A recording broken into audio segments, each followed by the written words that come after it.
It's funny. Ladies and gentlemen. Ladies and gentlemen. Ladies and gentlemen. Ladies and gentlemen.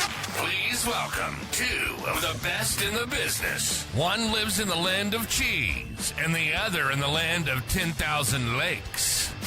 This is the Northern Border Banter Podcast with your hosts, Trent McKenzie and Brant Bender. And here we go, here we go. Oh, here we go.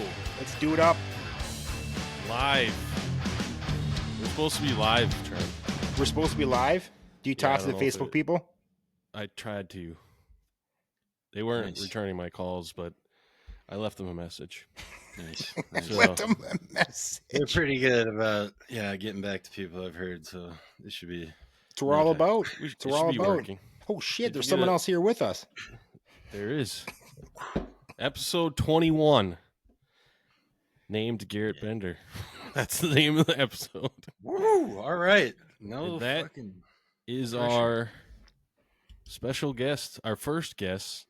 He has made an appearance on the show before for Grandpa Bob's special episode. Special episode. This one was planned for a while. Yes. So maybe like the two of our fans might recognize him, but it is Garrett Bender, former USA Olympian, college football player, high school football player, rugby all-star, little brother, little cousin.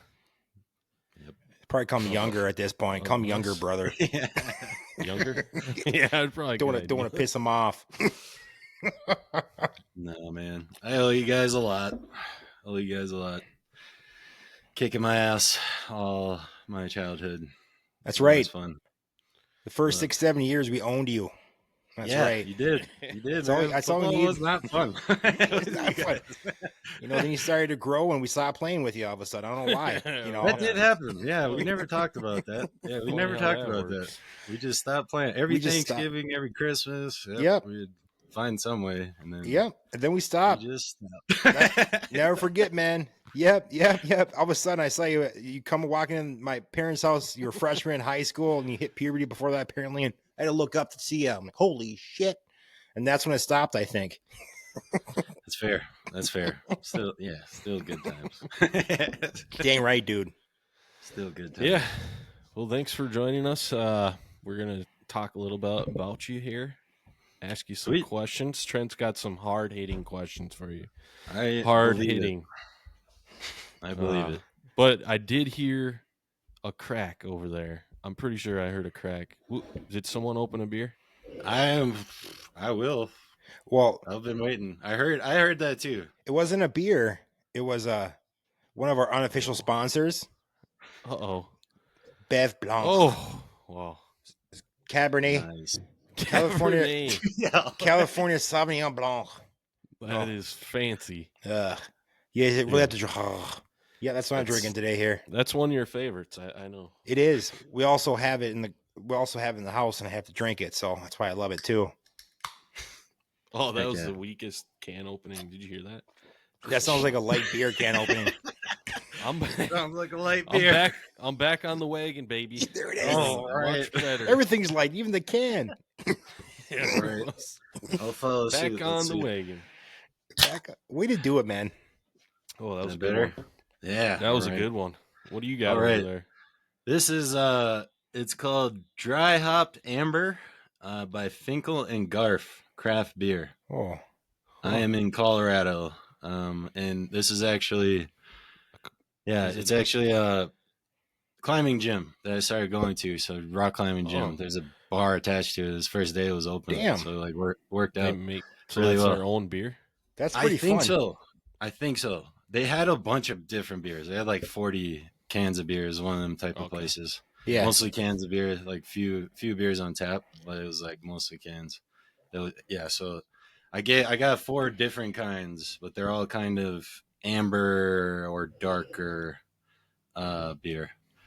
Because I don't You like those piss Ambers. water. What? Yeah. This is high quality. I like stuff it. over here. Yeah, you like your Ambers. You're a Fat Tire guy. Yes, Fat Tire is close to my heart. So being in Colorado, Fat Tire is brewed in Colorado. Yeah, I don't forget. know That's exactly right. where. I haven't had a Fat Tire in a while, dude.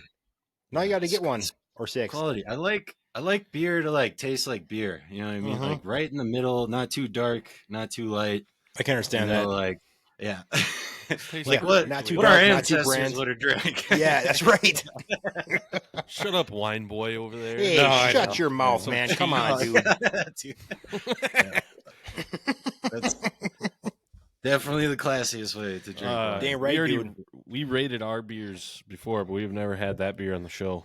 Oh What- yeah. what- All what right. would you Yeah, I give haven't that? tasted it yet either. So Oh, Have a sipple there. Yeah. What do you there got? you go. my bad. Forgot I was talking to you guys. Miss you guys. I miss you too, man. Yeah. It's pretty good. It's dry hopped, so I should have read that first. I'm not a big fan of like IPA, so it's a little hoppy for Okay. me. Like it's kind of like a Fat Tire, but a little more hoppy.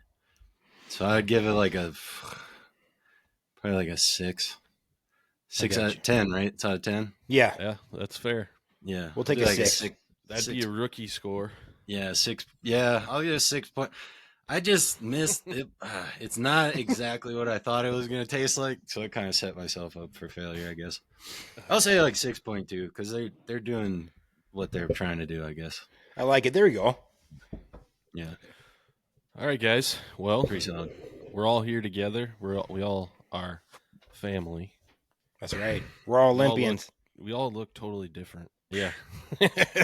Yeah, But Yeah. we are related. That's First- right. Somehow. before we get into the interview part, can we celebrate for like a half second? Yes. So I got some stats. I know you guys are big Uh-oh. stat show. Yes. That's what It's, we're all uh, about. Trent, Not really sports stats, I guess, but okay. Episode 21, very significant episode. That's why I asked to be the guest on this episode. Yep. Partially, I wanted see you guys get this far, but the reason is I did some research today. By research, I googled a bunch of shit, and so this is the reason why I picked episode 21. So 90% of podcasts don't make it past episode 3. 90% of podcasts don't make it past episode Oh. 3. Of the remaining 10%. 90% don't make it to episode 20. Whoa. Dang. Right? So if you get to episode 21, you are in the top 1% of episode producers I like in the that. podcast world.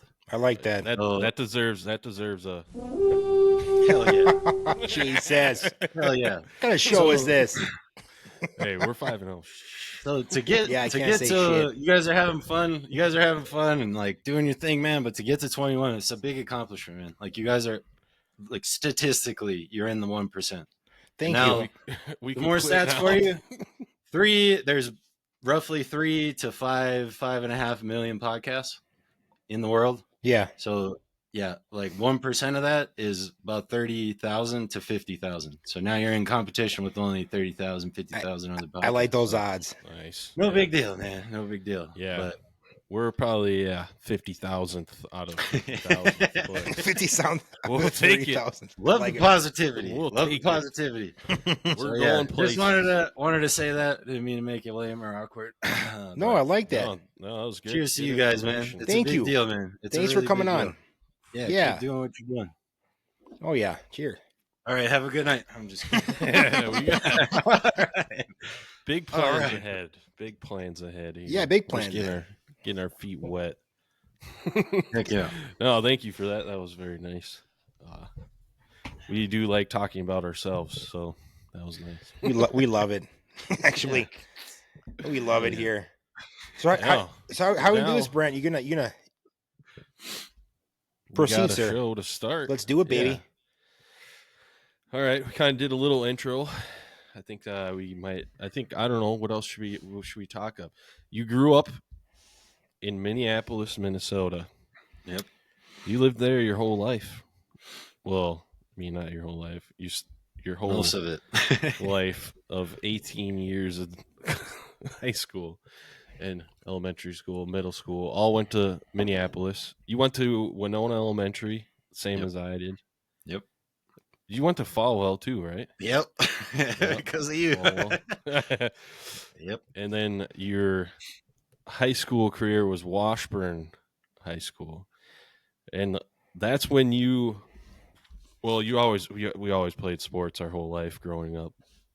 I mean, I think you played every sport, I think, right? I Basketball, touched a maybe lot of not? sports. Yeah, not basketball. Played hockey first. Played soccer. Then it was pretty much baseball and football from then on. Yeah, and then rugby came into play towards the end of high school. Since you made the Olympics as a rugby player, that's kind of a big deal. I know you don't think it is that big of a deal, but when did you get into rugby? Freshman year of high school. I was introduced to it by a childhood friend of ours, mutual friend, Lucas McKay. Oh yeah. And he was a senior. So yeah, we grew up playing football, playing smear the Q word. It's probably named something. Smear the queer. I You love can say it. it on the I love it. Probably named something smear different. the, I don't know how many people are gonna listen to this. You guys are famous, man. We That's got a right. big queer audience. So. Yeah. Smear the Q word. Can only assume. It was Lucas Politically though. correct, man. It was Politically Lucas though. correct. I forget about that. He was the one that got you kind of going on it, huh? Yeah, so yep, he was a senior when I was a freshman. He Mhm. went to Washburn, and That's right. went to Washburn because of his football school. Like they were beating ass in the city, like for like 6-7 years already, and then we won the city conference like every year after that too, which isn't that big of a deal, but it's a fucking big deal. It was a big deal. It was like 10 years in a row, I think. But yeah, so he was a freshman. He was a senior when I was a freshman. Came in and just met him, and he introduced me to all the rugby guys. He'd been playing rugby, I think, for like 2 or 3 years, and he was state MVP his junior year of high school. So they were coming into like a real big season, and yeah, I hung out with them like a lot in the wintertime, and then the spring came around, and they always played like Sundays. They would go out and play like tackle touch basically, and it was like kind of like rugby league rules. So you just go, you get tackled, place the ball between your legs, teammate can go. And that was my first time ever playing rugby. So it was on shitty Solomon field in snow. That's Solomon awesome. Field. Was that over by the airport there, 5A Club? Yep, 58th and 13th Avenue. Yeah. Nice. Did you immediately like fall in love with rugby, or were you kind of still? Because I know you were really good at football. You played football too throughout high school, and I think you just played baseball a couple of years, right? Yep, freshman year. Yeah, that was my last baseball season. Yeah. He played middle linebacker, right? Primarily middle linebacker, Yep. and you're solid. Yeah, played. Yeah, middle linebacker was my position for sure in football, and went to college for that. Went to St. Cloud State for that, but. Yeah, man. When I first played, I think my first game it kind of clicked. Yeah, because Really? the freedom of the sport. Yeah, like I didn't play fullback a lot, and was very much a blocking back. Like didn't have great hands. Didn't really have much field vision. So I'd run straight into the back of my lineman all the time and shit. So I never really got to like open field run. And then I remember playing my first couple games. It was a state championship. Like just hopped on the U16 team, and just played. Yeah, I think I was like playing center or something. So you get to get the ball in space, and that was kind of the first time I really like got to run in space in a long time, and it just clicked. Because I could still do everything I loved in football, which is tackle. I guess with middle linebacker. I love defense, I love tackling. Yeah, I remember you playing offense. I just remember you as middle linebacker. Yep. That's all I remember. Yep. Played. Yeah, dude. Senior year, I played offensive guard. I was the pulling guard for our all conference running back. Montreal Wade. Shout out. I played guard and because we didn't have any linemen, so I played guard and then middle linebacker. Yeah, and I played fullback. I think until sophomore year. I think my freshman year was the last time I played fullback, and then I tried to convince him, man, to let me play my senior year, but we just didn't have a whole lot of size and numbers, so I kind of got stuck on the line, and would have been awesome to play tight end my senior year. I definitely gave them Yeah, that would have been awesome. Because I didn't get to run the ball, and then I became state MVP in rugby later that year. So it was just like, and a lot of running the balls involved with that. Yeah, 100%. You're scoring tries, right? Is that what they call them in rugby? Yeah. And this is 15s rugby, right? In high school. Yep, all 15s played like random sevens during the Raspberry Festival every summer. That was just low stakes. Everyone kind of just jump on, play a round robin tournament. But yeah, all 15s. So it was all, rugby. Football originates from rugby. So in rugby, to score, you have to physically touch the ball in the try zone. So the try zones would be the end zone in football. In rugby, that's where the term touchdown came from. So we say touchdown, it makes no sense in football because you don't have to touch the ball. You just got to get across the plane. But yeah, that's cool. It's cool that the origins is still like rugby based and kind of the scoring too. So rugby tries worth 5 points. The conversion's worth 2. So you end up getting the 7 point. Football, for some reason, they added that extra point. So 6 for a touchdown and 1 for the extra point. So it's similar when you have to kick the conversion, you have to kick it through goalposts, right? Basically, it's the same thing. Yep. Biggest difference is in rugby, it's a little more skill based because you have to kick from where you scored.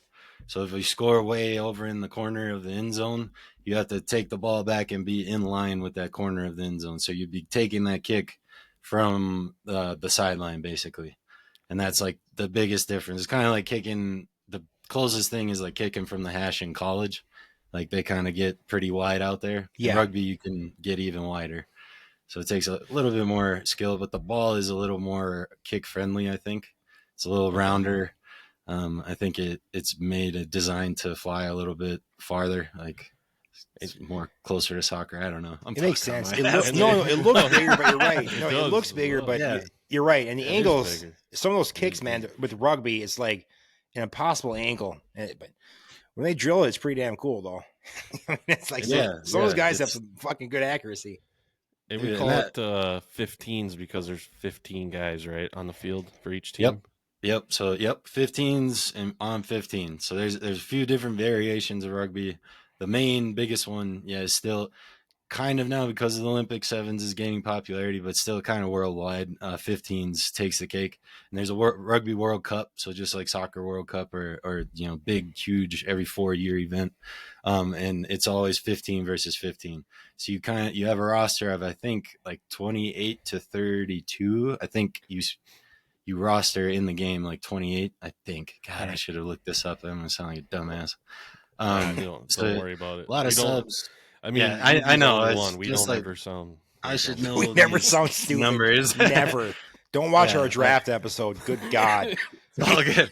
I tuned in, man. It was. I was so not good. Fantasy drafts. As long as you guys are having fun, man. That's all that matters.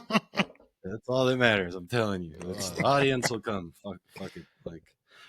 So 15's on 15. And then sevens is a variation of that, 7v7, but it's on the same size field. So just way more open space, a lot more you're just kind of on the edge all game. And 15s, it's 40-minute halves. So 2 40-minute halves, so 80 minutes of gameplay.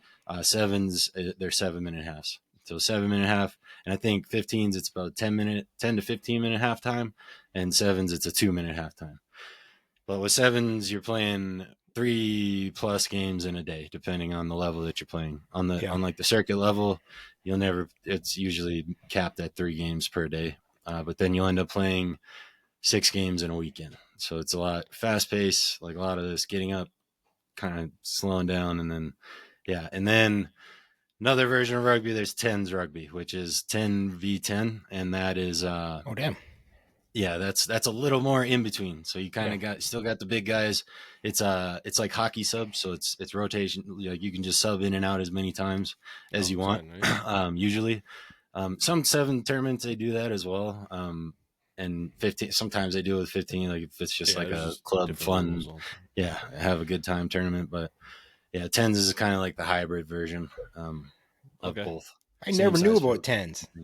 I'm a horrible rugby fan. That's pretty cool. No, it's not super popular. Like there's Yeah. no really like Big Tens league. Like there's a few like poking around here and there. Yeah. I know. Yeah, but it's not like there's no like Big Tens tournament that Yeah, everyone I would know. know I'd be about. so confused. Like, what the fuck's a 10? Yeah. Rugby they're- 10s. Okay, cool. All right. All right, well let's get back to your high school though, because Yep. you were very, very good in high school. Your teams were. Because how many state championships did you win personally? I won one? 2. Yeah, we Two? were. Yeah, my sophomore year. That was Nate Augsburger's senior year. So good buddy of mine, Yeah. also monster rugby player. Another Olympian, right, for Minnesota? Yep. He was a reserve, but he should have been 100% deserved it. But he's just been crushing it. 15s has been his niche a little bit more than 7. He's got a lot more love, and he's had a lot of success. He's captain of the 15s team. Has been for I think the last few seasons, few years. Oh, yeah. And he was the MLR Major League Rugby League they're trying to start up. Still, it's about year 5 or 6, seasons 5 or 6. He was the MVP last season, so he's a baller as well. Isn't that crazy? 2 of the best like rugby players in the world, or from the United States, were both like played on the same team in high school. That's pretty crazy. I love hearing that kind of stuff. Yeah, it was pretty special, man. We were roommates for a lot of tours, and that helped a lot, man. Like having someone you knew for that long that you could trust to just talk openly, and just was there. He was always there for me. He helped me a lot, man. Yeah, can't like thank him enough. Helped keep me fucking level-headed, keep me grounded a lot, man. Like a lot. And so how did that feel winning those? Because I don't think Trent, did you win anything in high school? Some band stuff. Well, you did? Oh yeah. Wow, that's got to be very... Oh, it wasn't much. No, it was nothing. It's gotta be Nothing like insane. that, though. Nothing like that. Not like usually when you win anything musical, it's like just you in a room, So That's a pretty big deal, though. Bro, No. that's fucking sweet. yeah, I was. You're a baller, dude. We've never heard you play, but Yeah, it's been a while. I've heard no, great but nothing. things. And sports wise, though, man, Unity, the school I went to, little smaller school, like nothing, man, nothing like that, really, But no, you guys had all the going to Washburn. That was a way to. I mean, you had a lot more fun stories than I did. I tell you that with sports stuff. So nothing like that. What was because the rugby teams, they didn't each school didn't have their own rugby team, right? So Yeah, it was man. like It was kind of a loophole situation. Ooh, I like those. Because that's how was- they do it now with hockey and stuff. So yeah. Well, it was technically a club sport, so there were no like regulations on grades, and I think that Nice. helped us out a lot.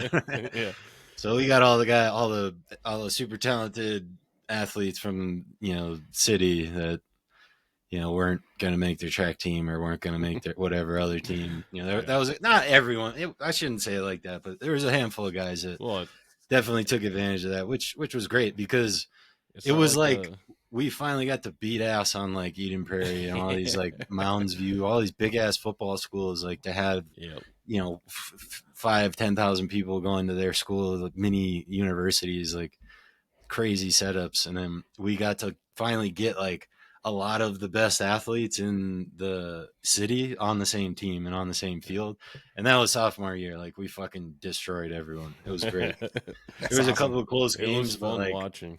yeah, bro, we dominated. Like that was one of the funnest teams I played on. Like some of the best memories, like looking back, because there was just sometimes we could score at will. Like, and in hindsight, it would have been great if we would have tried to push for nationals. Like we didn't even know that existed, like high school national champions. Yeah, Because that was a really talented team, like across the board. Like we had depth too, people that weren't starting. They were just like basically backup running backs that fucking would just come on and monster. There's a highlight tape that Nate put together, or Nate's parents kind of, one of them would film, and then his dad was our coach too. So there was a highlight reel of that season. It's fucking great. We'll link it in the show. Yeah, I'll have to see it. He must have uploaded. I think it is on YouTube. Yeah, it's up. It's on YouTube. Yep. I think he Southside put it on. Rugby Barbarians highlight 2008. Oh. So that was your first championship? Was your sophomore year, or was that? Yep. Okay. Yep. That was kind of a lot of the guys' peak, like senior. It was a big heavy senior team, and I was fortunate enough I made the squad still and like did decent too. It was good. Yeah. I did my role really well. I didn't Oh, score yeah. much that year. Like I didn't do much running. I don't recall. I did a lot of just defense, and we just had so many weapons, man. That's kind of similar to the U.S. team. Like it's so hard not to pass the ball when you got some of these just crazy athletes around you. Yeah. So what was the second championship? Senior year? Yep. Second year. So sophomore year was like we kind of expected to win. Senior year we didn't expect to win. Like we had a couple of losses in the season that we were. Yeah, it just was it was a weirder season. We just didn't have as much depth, and the guys weren't super committed. Like I wasn't super committed. Like we were all kind of like, and then we made it to the state championship, and we ended up like we were seated high enough that we played I think South High School, and we beat them, and it was just like, well, shit, like we're in the final. Like it was like, yeah, like let's go win this now. So Yeah. it was, played on a Saturday, beat them, and then we played Sunday the next morning, kind of, and played Minnetonka, I think. Oh, Minnetonka. And beat them for the state championship, and that just like it was a special feeling because that was a big year for me. Like it was a lot. I did a lot of running, a lot of scoring, and Did you get a like MVP or something award that year for Yep. in that? Yeah, tournament? that was that year. Yeah, it was state MVP. So the whole season, all the coaches would vote on a person. So you're pretty decent at rugby then. Yeah, Right. That was pretty good. That was pretty good. Yes, I was pretty good back in the day. Yeah. So so then, well, you also were playing football, and did you end up getting a scholarship or partial scholarship to? Yep. To division to St. Cloud State, right? Yes. That's it. Yeah, so I had a pretty bad junior year, and in hindsight, you're basically recruited off your junior year, so you'll get, you won't get your offer sometimes, but a lot of times they like scout you. They're like, they're who I want. They're the first people that I'm going to come to, or they're the first player I'm going to go to with an offer or whatever. Sometimes if you're really good, they get offers a lot of times, like the Super Baller dudes get offers in junior year, but a lot of that is based off your junior year, and then your senior year is kind of just padding your resume. And I did not have a very good junior year. You kind of butted heads with my coach. And he was on his way out. He ended up leaving that year to go coach at a university, and good on him. A lot of people liked him. A lot of the coaching staff liked him, and he did a lot of things like behind the scene. In hindsight, you learn as you get older, and have like kind of adult conversations with your old coaches. Like you learn the stuff that you don't see and you can't really appreciate when you're a kid. But yeah, and then man, I'm sorry. No, and then Jenkins, Giovanni Jenkins took over. So he's an assistant coach. Loved him, man. Like he was the dude that just like always had the hype speech ready. He always had, the motivational speech at the end of the game. Like very good at kind of summing things up, and we all loved him. He was cool. He worked in the school. He's like always looked out for us, and he took over, man. And like the whole vibe changed. Like everyone was just like locked in, and like I personally like reinstated my love for football because I just had a coach that I wanted to win for, wanted to play for, wanted to make it look good. And he just changed it, let us put speakers in the locker room and just play whatever the fuck we wanted. We had a bunch of, inner city kids that like, it's like, that's fucking helps, and you're able to just vibe out and not be self-conscious or worry like what the coach is going to think. And so he kind of just leaned into that side of things, and I fell in love, man. And I just started cracking people my senior year. And I ended up, I led the state in tackles. I had like 150 plus tackles. Had few interceptions, forced fumbles, like all my stats were great my senior year. Yeah. So I got visited by I got visited by University of Minnesota, UW. I got visited by all Division 1, 2A schools that are around, UND, NDSU, Iowa, NIU, Northern Iowa, Northern Illinois. or Illinois or whatever. Yeah. Yeah.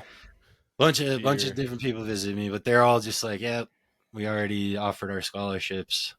So if these kids don't take it, then you would be the next in line. And I was kind of like, fuck that. Like, and Yeah. and then Division 2 schools were the ones offering me scholarships. So yeah, ended up being close to a 4A. It was a partial scholarship at first. Yeah. And then we don't need to talk about it. Yeah, we don't need to get into I that. fell out of love with football pretty quickly when I went to college, but Yeah. it was a You're great all experience, metro, man. Yeah, all metro, all conference. You played in that, what is that, like state all-star game or something too?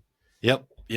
Metro game, or all metro game, something like that. Yeah, it was same game that our dad played in back in the day. So it's a big deal. It's basically all the people in the surrounding area, not just the city, like surrounding schools. So your Eden Prairie's, your Minnetonka's, Hopkins, like, so a lot of good people, good players, and so it was an honor to be invited to that, and it was cool. It was a cool experience. Okay. Yeah. So, well, you're doing all that. You're still rugby was in the spring, right? Spring. Yep. Summer. Spring and summer, kind of. Yeah. When did the young blood start? So that was your sevens team, right? Yep.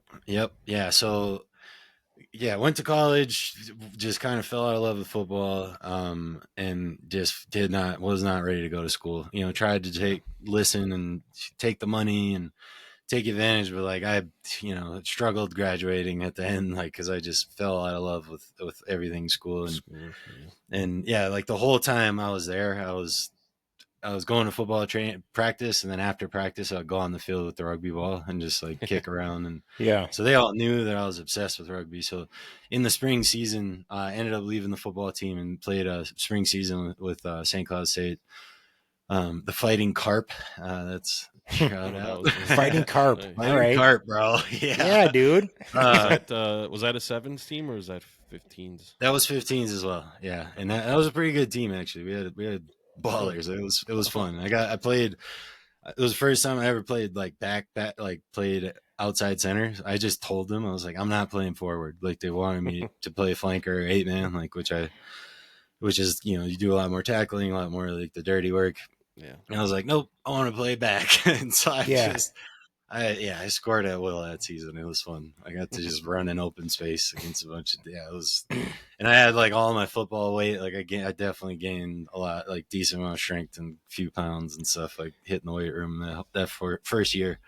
And then I left college, left football, and then came home. And that summer was the first year of Young Bloods. So Young Bloods is club rugby, so club sevens. It's kind of the biggest sevens thing in the country so far. There's a little PR sevens, a little professional league that's also in the summer starting up and has done a couple seasons, which is awesome to see. But it's the main kind of show for sevens, and where you kind of get recruited. That's where a lot of guys get their start or make kind of get noticed is through the seven circuit in the summertime.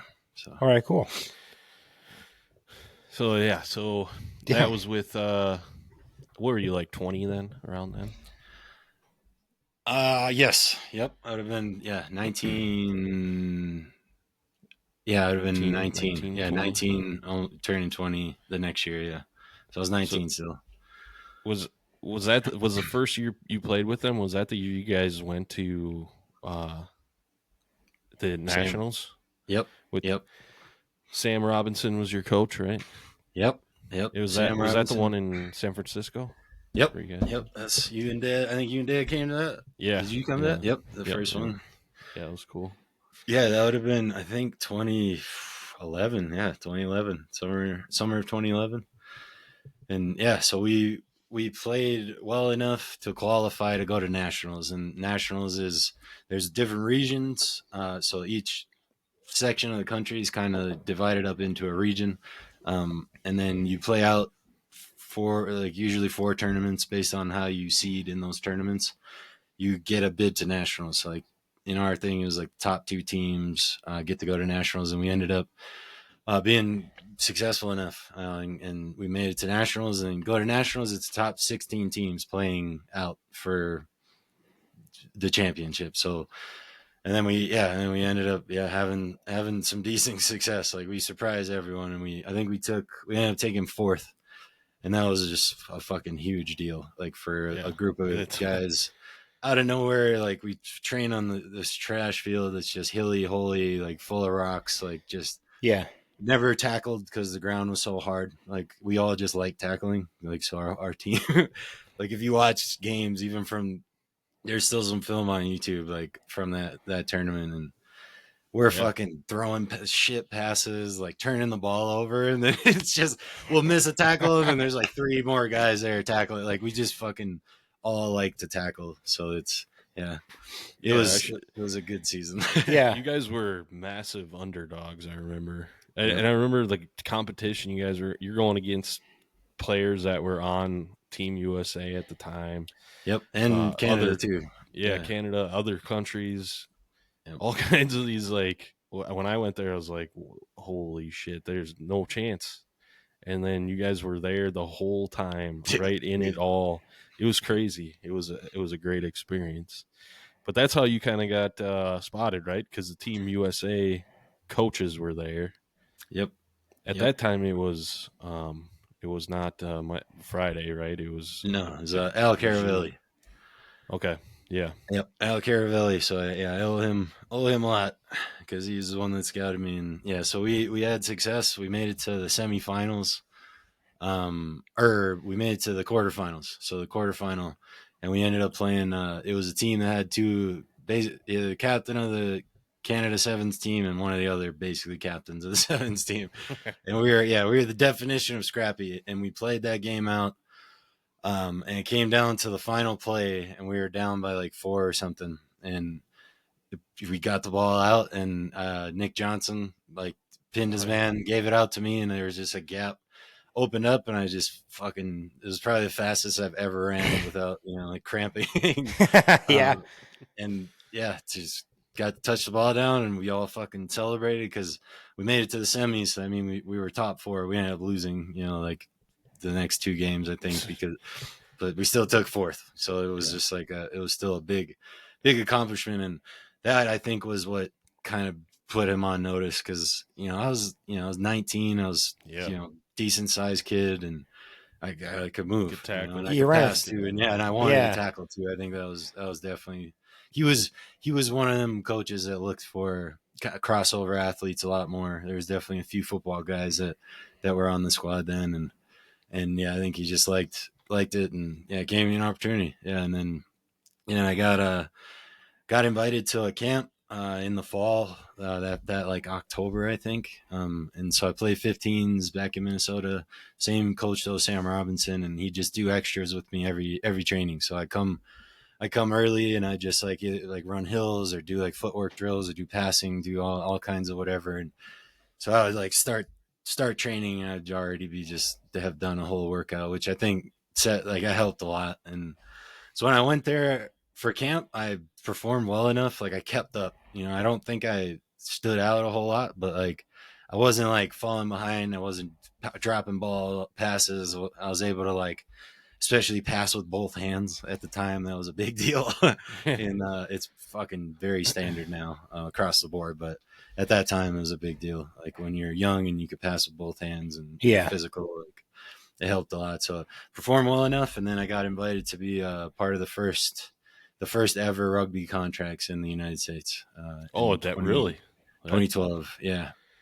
There was probably deals that were done, players paid to come and play for whatever, but the first like legit USA Rugby, first legit like USA Rugby contracts. Mm-hmm. So I think it was 16 or 18 of us, something like that. That's cool. Did they? Sorry, Trent. Go ahead. No, you're good. You're good. I'm listening. No, this is your show. I'm having a good time. Like honestly, keep it going. No, you could just chime in whenever. I'm just. No, this is great. No, I just remember you ran a 4.5 and as a senior, right? Was it?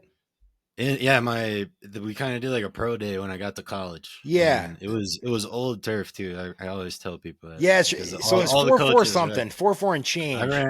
ran a 4.52, like Okay. like proper time Yeah. when I first got to college, and like that blew fucking everyone away. Yeah, Like, because you're like that's the thing, because you're a big dude, you know. What I mean? And like when you said, when you fly, like you fucking flew, man. That's the thing. It threw people off. He's like, he's a big boy. Holy shit, he's fast. So I can see why they fell in love with you, man.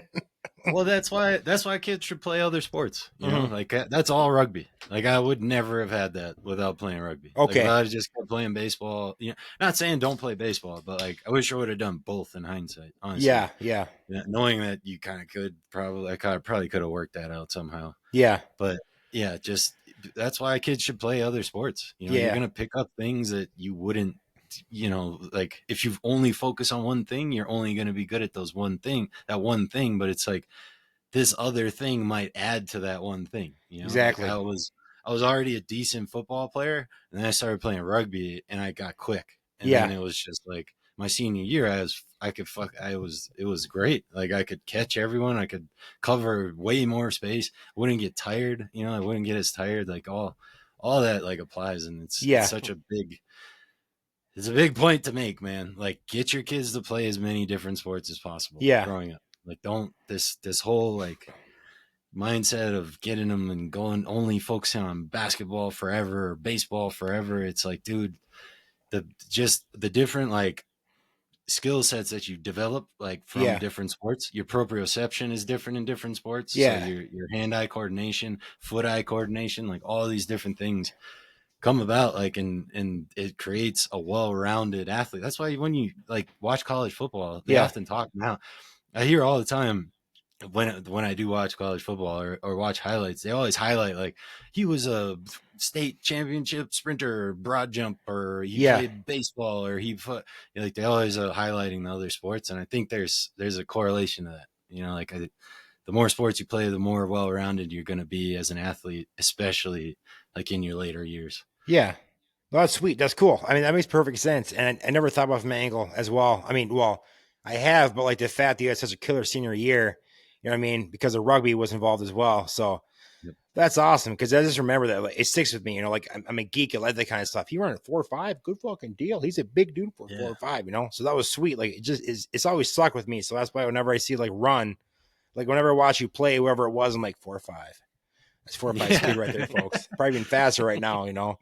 You know, telling everyone else run it's a 4.5, like what? You know, like never mind. You know, so no, man. I feel that. Yeah, dude, that's cool though. Everything you just said is so true, though. I agree with that.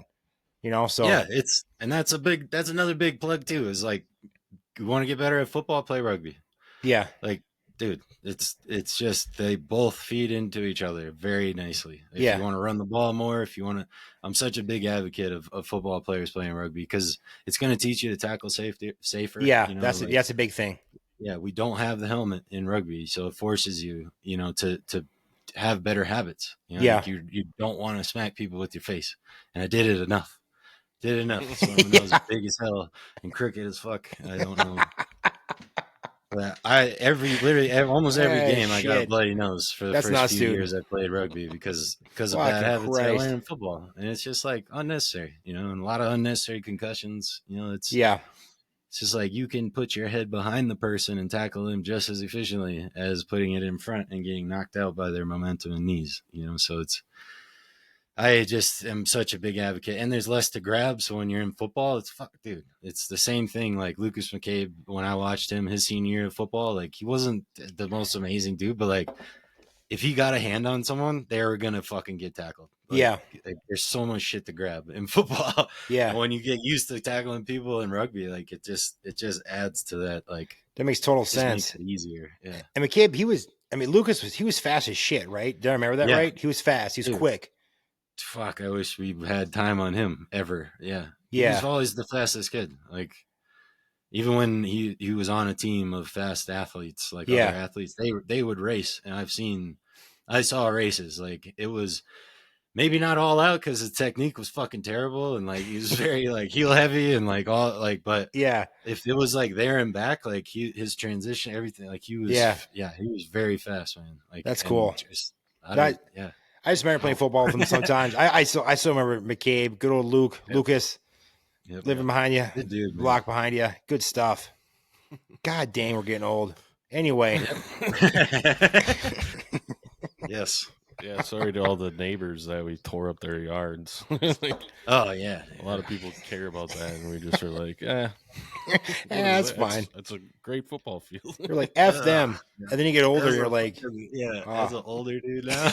I'm like, if those fuckers went on my lawn, fucking drove me crazy. I know we're violating everybody's privacy like constantly. Yep. Dude, so loud too, probably. That's 100%. Great. Different times back then. Oh God, yeah, 100%. All right, let's get back on track here a little bit because right at the end there. Okay, so you said you were part of the first USA contracts. Yep, and this was for the sevens team, right? Yes, the USA sevens team, which sevens rugby, it's a big deal. As far as like, what is it called again? HSBC. Yep. Sevens, and Sevens that's World Series. The countries are playing each other there. Yep. And there's like 16 different countries, or 12 Yep. different, and so sevens is tournaments wise. So every weekend, like when you're playing sevens, you're playing a weekend tournament. Yes. Right.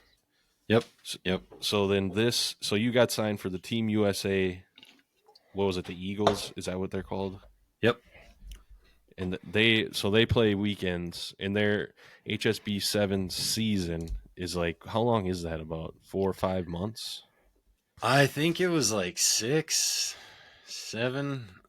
Towards the end, it was only 5 though. I remember that they compressed the season, and there was 10 tournaments in 5 months, I believe, 5 or 6, something like that. Which doesn't sound like a lot. Because when you think of tournaments, you think like it's in another state, but like all the tournaments are all around the world. So when I was playing, the closest tournament was obviously Vegas. That was USA 7, so we'd play in Vegas, and that was great. And then it was paired with oftentimes New Zealand, so Wellington, New Zealand, so on the total other side of the world. And we played Hong Kong, I played in Japan, played in Scotland, played in Ireland, Ireland wasn't part of the series, but played there a couple times. London, just kind of bouncing, Cape Town, South Africa, Australia. Damn. So yeah, you're bouncing around the world. So the season would look like you have a preseason for about 6-8 weeks, just going hard, trying to get back in shape, just kind of getting tuned up. And then you usually have like a tune-up tournament, or you invite a team in for scrimmages, maybe a few weeks out of the season or whatever, kind of knock the rust off. And then you go, series would start. So you go to a stop. So you fly to that stop, you spend a week. So you fly there like Saturday or Sunday. And then you train that whole week. So that whole week is getting acclimated. You're trying to adjust time zones, like just get tuned up, get your body ready. And then you're playing Saturday and Sunday. Usually there was a couple tournaments that were 3 days. So it'd be like Friday, Saturday, Sunday, or Thursday, Friday, Saturday. So then you play 6 games in 2 days. So with sevens, you're playing basically like 2 to 3 hours apart. And so you're getting up, like it's super intense, got to play, 15, 20 minute-ish game, 2 7-minute halves, like with everything, like you're kind of back in the locker room, 20, 25 minutes. And then you're coming down, like you're trying to like relax, trying to like eat some food, like try to do whatever you can to like preserve energy. And then it's ramp back up, for warm-ups, like get ready for game again, play again, same thing, come back down, try to like preserve energy, ramp back up, and then you're done for the night. Then you go to bed, you wake up, and you got to do it all fucking again the next day. So you wake up, and everything in your body is fucking telling you not to do anything, and you go and do arguably harder games. And then when I was playing, they're getting more away from this, which is great for player welfare. But when I was playing, we would go from one stop to the next. So you fly straight from like Vegas all to New Zealand on that Sunday or whatever day it was. So you're all banged up, all fucked up, full of bruises, cuts, all the shit, concussed, whatever. And you got to hop on a 15-hour, 20, 30-hour travel day sometimes and to get to the next stop. And then that next week is a lot of just trying to recover. You know, you're trying to take care of whatever injury or whatever thing you picked up. And then you play a whole nother tournament on the weekend, and then you get to fly home. So you spend 2 weeks kind of abroad in hotels, training, playing, and then come back for like 6 weeks and then go do it again. So your first year was with Cervelli. He was the head coach. Yep, Caravelli. Yeah, Caravelli. And then how did you guys do the first year? Because USA is not known for their rugby. Yeah. So yeah, we were not the greatest. I think we kind of had an entitlement at the beginning there. Like we were 13th or we were 12th maybe. We were pretty low like in the world. So it was if you like dropped below 12, I think you had a chance of getting relegated, which means you had a potential of losing your opportunity to play in the series the following season. So we were right on the cusp of that, pretty much that whole first season. And I think it was a lot of just, it was weird culture. Like we had kind of an American, like football-ish mentality. Like we thought we were the shit and like a little too entitled, a little too like kind of comfortable. I think, I don't know, man. Like I was a young kid, you know, like kind of just sitting back and observing. Didn't get a whole lot of playing time that year and stuff, but it was an interesting time for sure. And at that time, did they know that the rugby sevens was going to be an Olympic sport?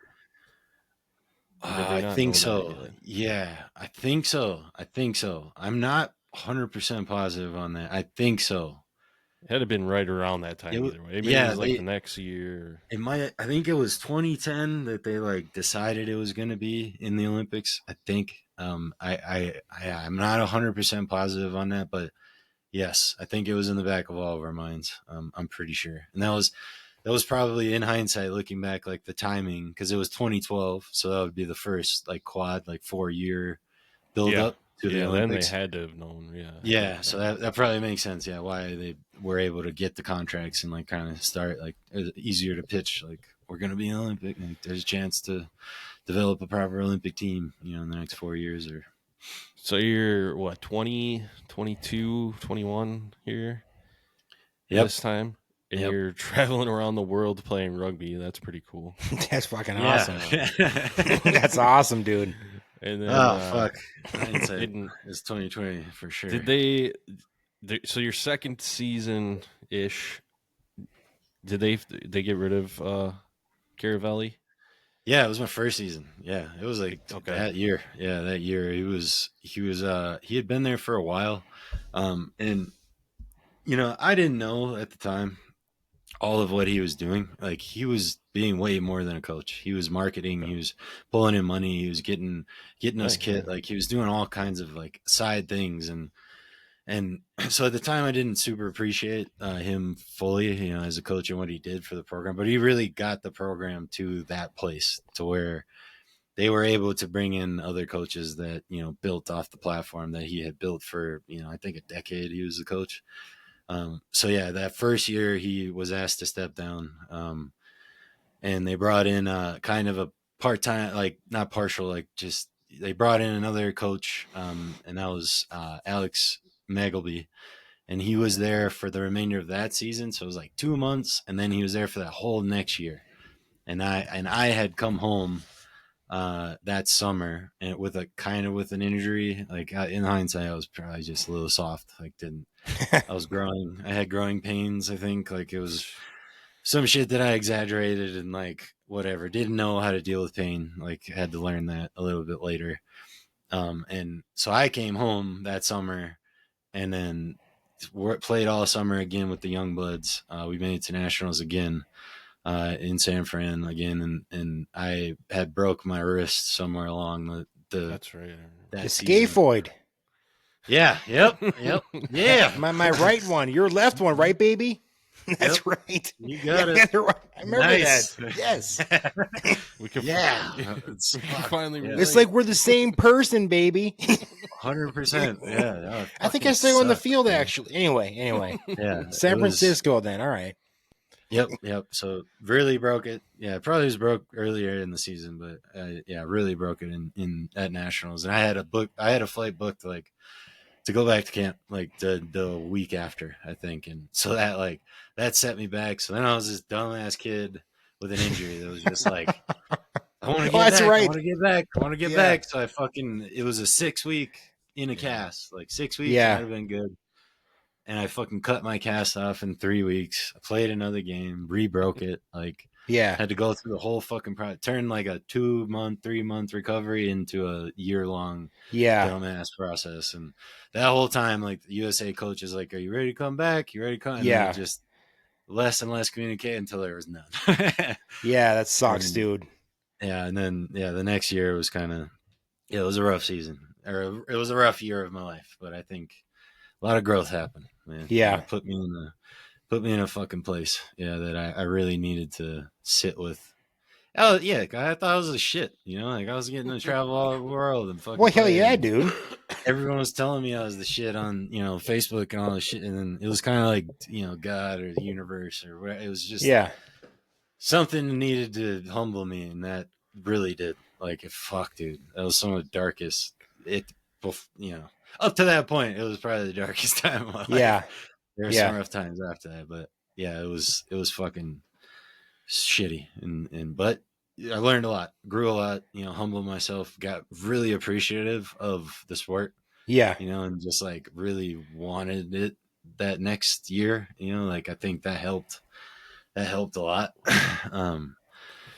And yeah, it took a little bit more than a year to get back on the team. Yeah. It was a hell of a journey. It's a longer conversation though. Yeah. No worries, man. A couple episodes we could do probably on every. Yeah, I'm realizing, like, as I'm saying this, I'm like, fuck, this is a lot that happened in that amount of time. Yeah, it's a good thing. I mean, that's life. So. Yep. From there, when you did get back on the team, here we go, baby. What do you got? Got a new one. This is called Fire Captain Irish Red Ale. Oh, this is Horse Dragon Brewing Company. I like that. Yeah, this is pretty cool. It looks like it's got a fire helmet, so maybe it's. I haven't read it. Our Fire Captain Irish Red Ale. For each pint sold through our testing room, we contribute $1 to the Firefighter Community Compassion Fund. That's pretty cool. That is pretty cool. Yeah, that is cool. Yeah, I didn't That's know good that stuff. buying it, but At first, you said fire. I'm like, what's he gonna say? And you said captain. I'm like, okay. I was expecting a Raj, but we didn't, so it's okay. that'd have been a better name. I still drink it if it's fire captain, but get this shit away from me. I don't like the name. That's better. Here we go. There we go. What's that? What do you get that one? Last one was a 6.2. What do you get? What do you get this like one? a 7.5, dude. There we go. Like that's good. I like That's that. like what I'm 7.5 is a looking good score. It's a little heavier than I. Hey, so am I, baby. Yeah. Nothing wrong with that. Yes. Comedy. Yes. Love it. But all right, we can kind of get back to your story a little bit here because we're getting to Trent's favorite part. I know you guys got some hard hitting questions for that section, but Yes. I have a big question. The next time you get back on the United States National Rugby Sevens team, now you guys have probably a 4-year window now until you're going, like, we got to make the Olympian, because you guys didn't just automatically get to go to the Olympics. You had to qualify for it by playing. Well, we're skipping some seasons here. We won't skip that many seasons. Yeah, you went from your next head coach. We'll say, who was that guy? He was an old 15s player, I think, or. Yeah, so it was Alex Magleby, and then Matt Hawkins was a coach for a year, and that was when I got back on the team. So I also owe him like thank for letting me back on the team, and that whole process was weird. Yeah, I played a whole summer. It took a couple years, like play a whole summer, got back down there, had a miscommunication, and decided to just stick it out and stay close to San Diego in case they needed someone, and I got called up pretty soon after. And yeah, that was significant. That was a big deal. And we played that whole season. Yeah, we also fucking kind of sucked that year. Like, dude, you could ask anyone that played in those couple of years. Like, we had talent, but we just were not working hard, I think. And that got taught to us when Mike Friday came in. That was the next coach. Mike Friday, yeah, and Chris Brown. Chris Brown was the kind of strength and conditioning assistant coach that was on the ground with us 24, there all the time. And then Friday would come in for camps. And I remember July 7th, 2014 would have been the day. That was the first day of training, and we all got fucked. Friday came from. Yeah, we all got fucked. Yeah, he came a lot from of puking. A lot of puking. That's awesome. Because he was a head coach for a big program, right? He came. Yeah, so he played for England. I think he was the England coach for a little bit. But then he made his name kind of in Kenya. Yeah, that's right. He coached the Kenyan national team. They made it to the World Cup, and they took third at the World Cup, and that was like a big deal. I think that was 2011 or 12, maybe 20, or maybe it was 2013 even. World Cup, Rugby Sevens World Cup. So similar, like every 4 years, biggest. It was the biggest tournament for Rugby Sevens before the Olympics. Gotcha. So that was a big deal, and that's how he kind of got in the position to get the job at USA Sevens, and came in, man, and him and Chris Brown, did work, dude. They fucking got us all in shape. And yeah, a lot of up downs, a lot of conditioning, a lot of fitness, a lot of they call them yaka yards, which is never a good thing to see on the schedule. It's just fucking whatever amount of time of punishment. That's like what that turned into, and just some of the most ridiculous shit you could ever imagine. Like, we did fitness, like we do like the standard fitness test. There's one camp, dude, that we all can remember, and it was. You would do this fitness test where you would run a beep test. So you ever heard of like a beep test? Like you got to make it beeps and then it goes up by levels. So as you're running, it gets faster and faster beeps. So you just you basically run until you fucking can't run. Like you're kind of not sprinting you're not sprinting at the end. Like you're just like, and it just fucking takes forever. It takes like 20, 25 minutes, called the yo-yo.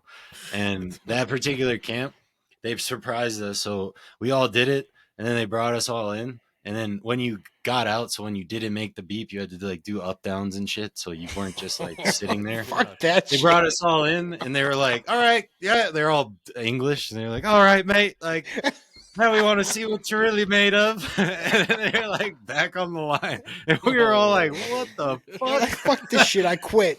Yeah, and so we had to do it again, back to back, and in the rugby world at that time, the yo-yo was the standard test, and if you fucking told anyone that, they would be like, no fucking way. Like it's so basically 40 plus minutes to an hour of just fucking running and touching a line and speeding up and trying to just, and then we went into conditioning, which was super fucked as well. Oh my God. Tires.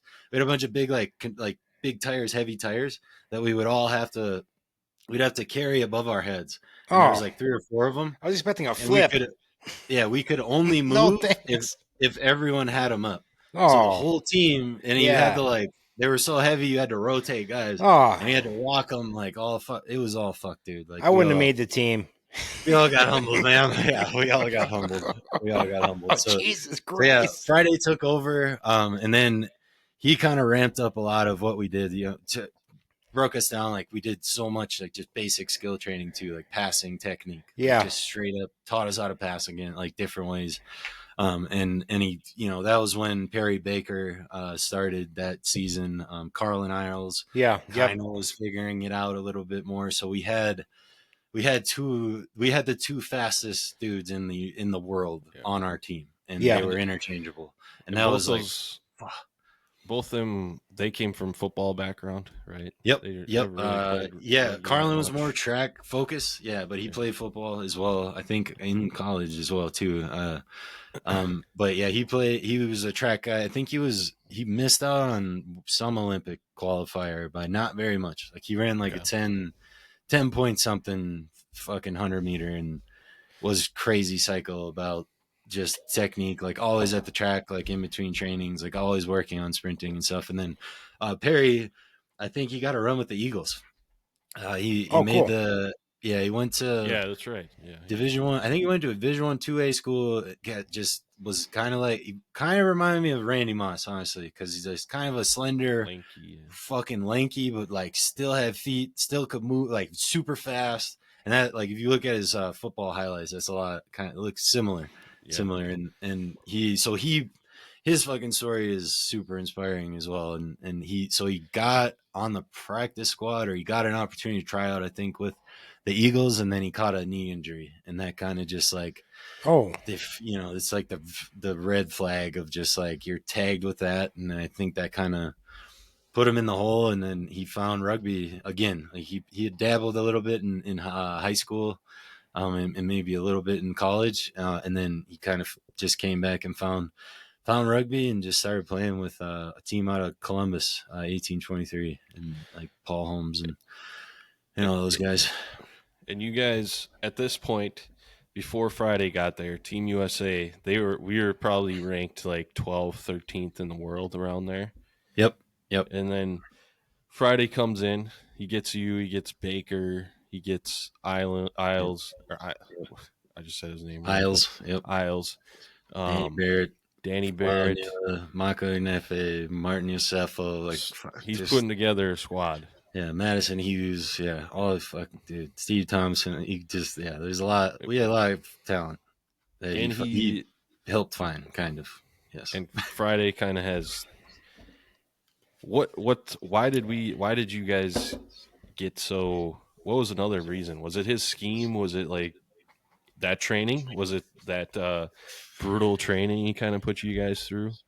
Yeah, I think it's a combination of a few things of just like the talent's here. Like everyone knows America is full of athletes.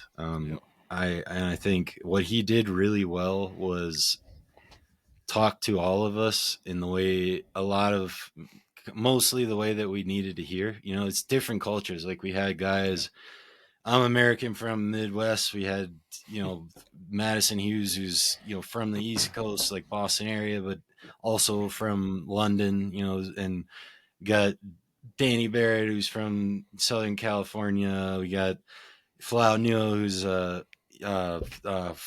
Tongan from Southern California. We got Samoan people, Fijian people, all black people, white people, like all different meshes of cultures and backgrounds. And I think he came in and kind of, rugby mind, like just amazing rugby mind.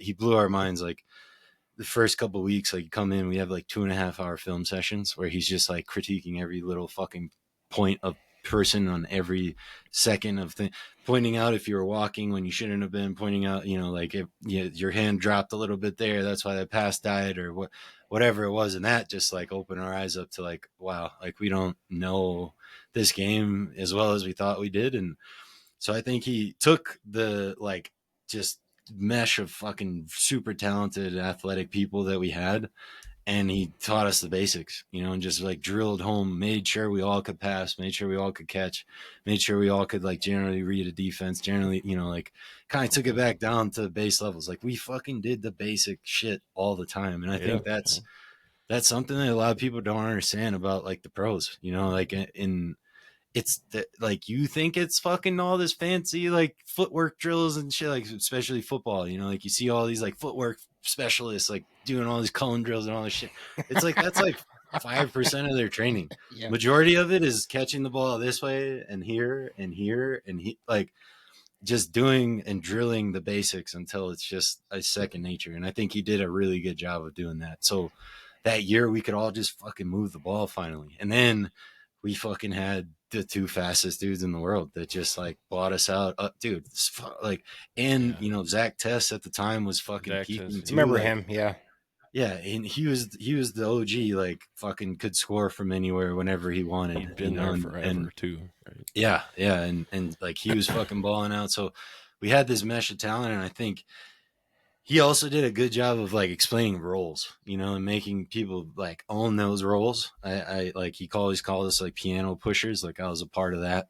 It's a fucking British term. I don't know where that comes from, but basically the big dudes that fucking move the shit and like do the dirty work. And he like, he was a big coach. I would say like if you related him to football, he'd be one of them coaches that like always highlighted the lineman. Like always fucking made sure to point out the guy that fucking set the ruck that led to the pass, to the pass, to the pass, to the try. He was very good at like making you feel like, you were part of the machine. Yeah, that's awesome. That's a good way to put it. Yeah, you're part of the machine. You're in there. I like that. His first year, then, what'd you guys end up finishing in the world? Weren't you like 6 or? I think we were seventh. 6th or 7th. It was 6th or 7th for a few years. Yeah. You're right on the cusp of like the top 4. Because I think the season ran from like, I think it was almost like 14, 15. Didn't it not go into January or no? I can't remember. No, it would start. It started around Thanksgiving. So first tournaments would be like Dubai, South Africa. So that would be around Thanksgiving, and then like beginning of December. And it'd go to May. Like middle of May was London, was always the last stop when I was playing. Okay. So his first year kind of turns around the program. You guys did you win a tournament your first year? Or was that the second year you guys started? No, we had like more success. Obviously, we finished higher. So we won like there's different level, like 5th place it's I don't know if it's like plate or bowl or cup or whatever. Like third, the cup is the first, but we had a few like solid tournaments, and we beat some teams that we normally kick our ass, and we built a lot of confidence that first season. Like we kind of all woke up to like, oh shit, like we have talent. The powerhouses are New Zealand, South Africa, Fiji. England. Yep. At that time, England was top. I think that was like the top 5. You just named it. Australia was up there too. Australia, kind of around there. Well, has it changed since then? A little bit. I haven't. Yeah, a little bit, man. Yeah, I mean a lot of bit. A lot of bit. I'm guessing New Zealand's still up there, right? New Zealand's still up there. Probably South Africa's still up there. Yep, New Zealand women's team took gold medal at the Olympics. So the men I think took bronze. They're up there too. Yeah. They finished pretty high. Don't know if they medaled. I can't remember. I think they did finish 3rd. Yeah, I think France they took bronze first, right? Yeah, France and Fiji was 2nd. Yeah, so that's kind of where you hear. Yeah, so France kind of came out of the woodwork this last few years, and they finished I think top 2 in the series. So they're going into the Olympics. They were favored to medal. Argentina definitely has come. They were the team that was always kind of like 8th, 9th, 10th, whatever. Yeah, but you fucking never wanted to play. Like they always played hard as shit. Yeah, and they just stayed together. And then their coach Santiago Gomez Cora, he's one of the legends, like just famous for the pop kick and just scored fucking ridiculous amount of tries. And he is the coach, and he took over about 10 years ago, I think. And they were peaking, man. They were favored to win the medal. That's cool. Gold medal. I mean, good for them. I want USA to win, but good for them. Yeah. No, it's fun. It's cool watching. Like when you see guys that I used to play against, they're still playing and they're still together. And that's fucking nuts, dude. Yeah, sevens is a lot of some tough motherfuckers. Oh, dude, that's what they are right there, man. 100%. Oh my god. Fucking worst team to play against. Yeah. In my opinion. One of the worst teams. Yeah. I think least favorite team to play against because they just were relentless. And that's, I think what the new coach did was just like, they already had that relentless motor. Like they'd fucking hit every ruck, everything. Like you had to fucking be there. You had to protect the ball. Had, like they were going to just come like over and over and over.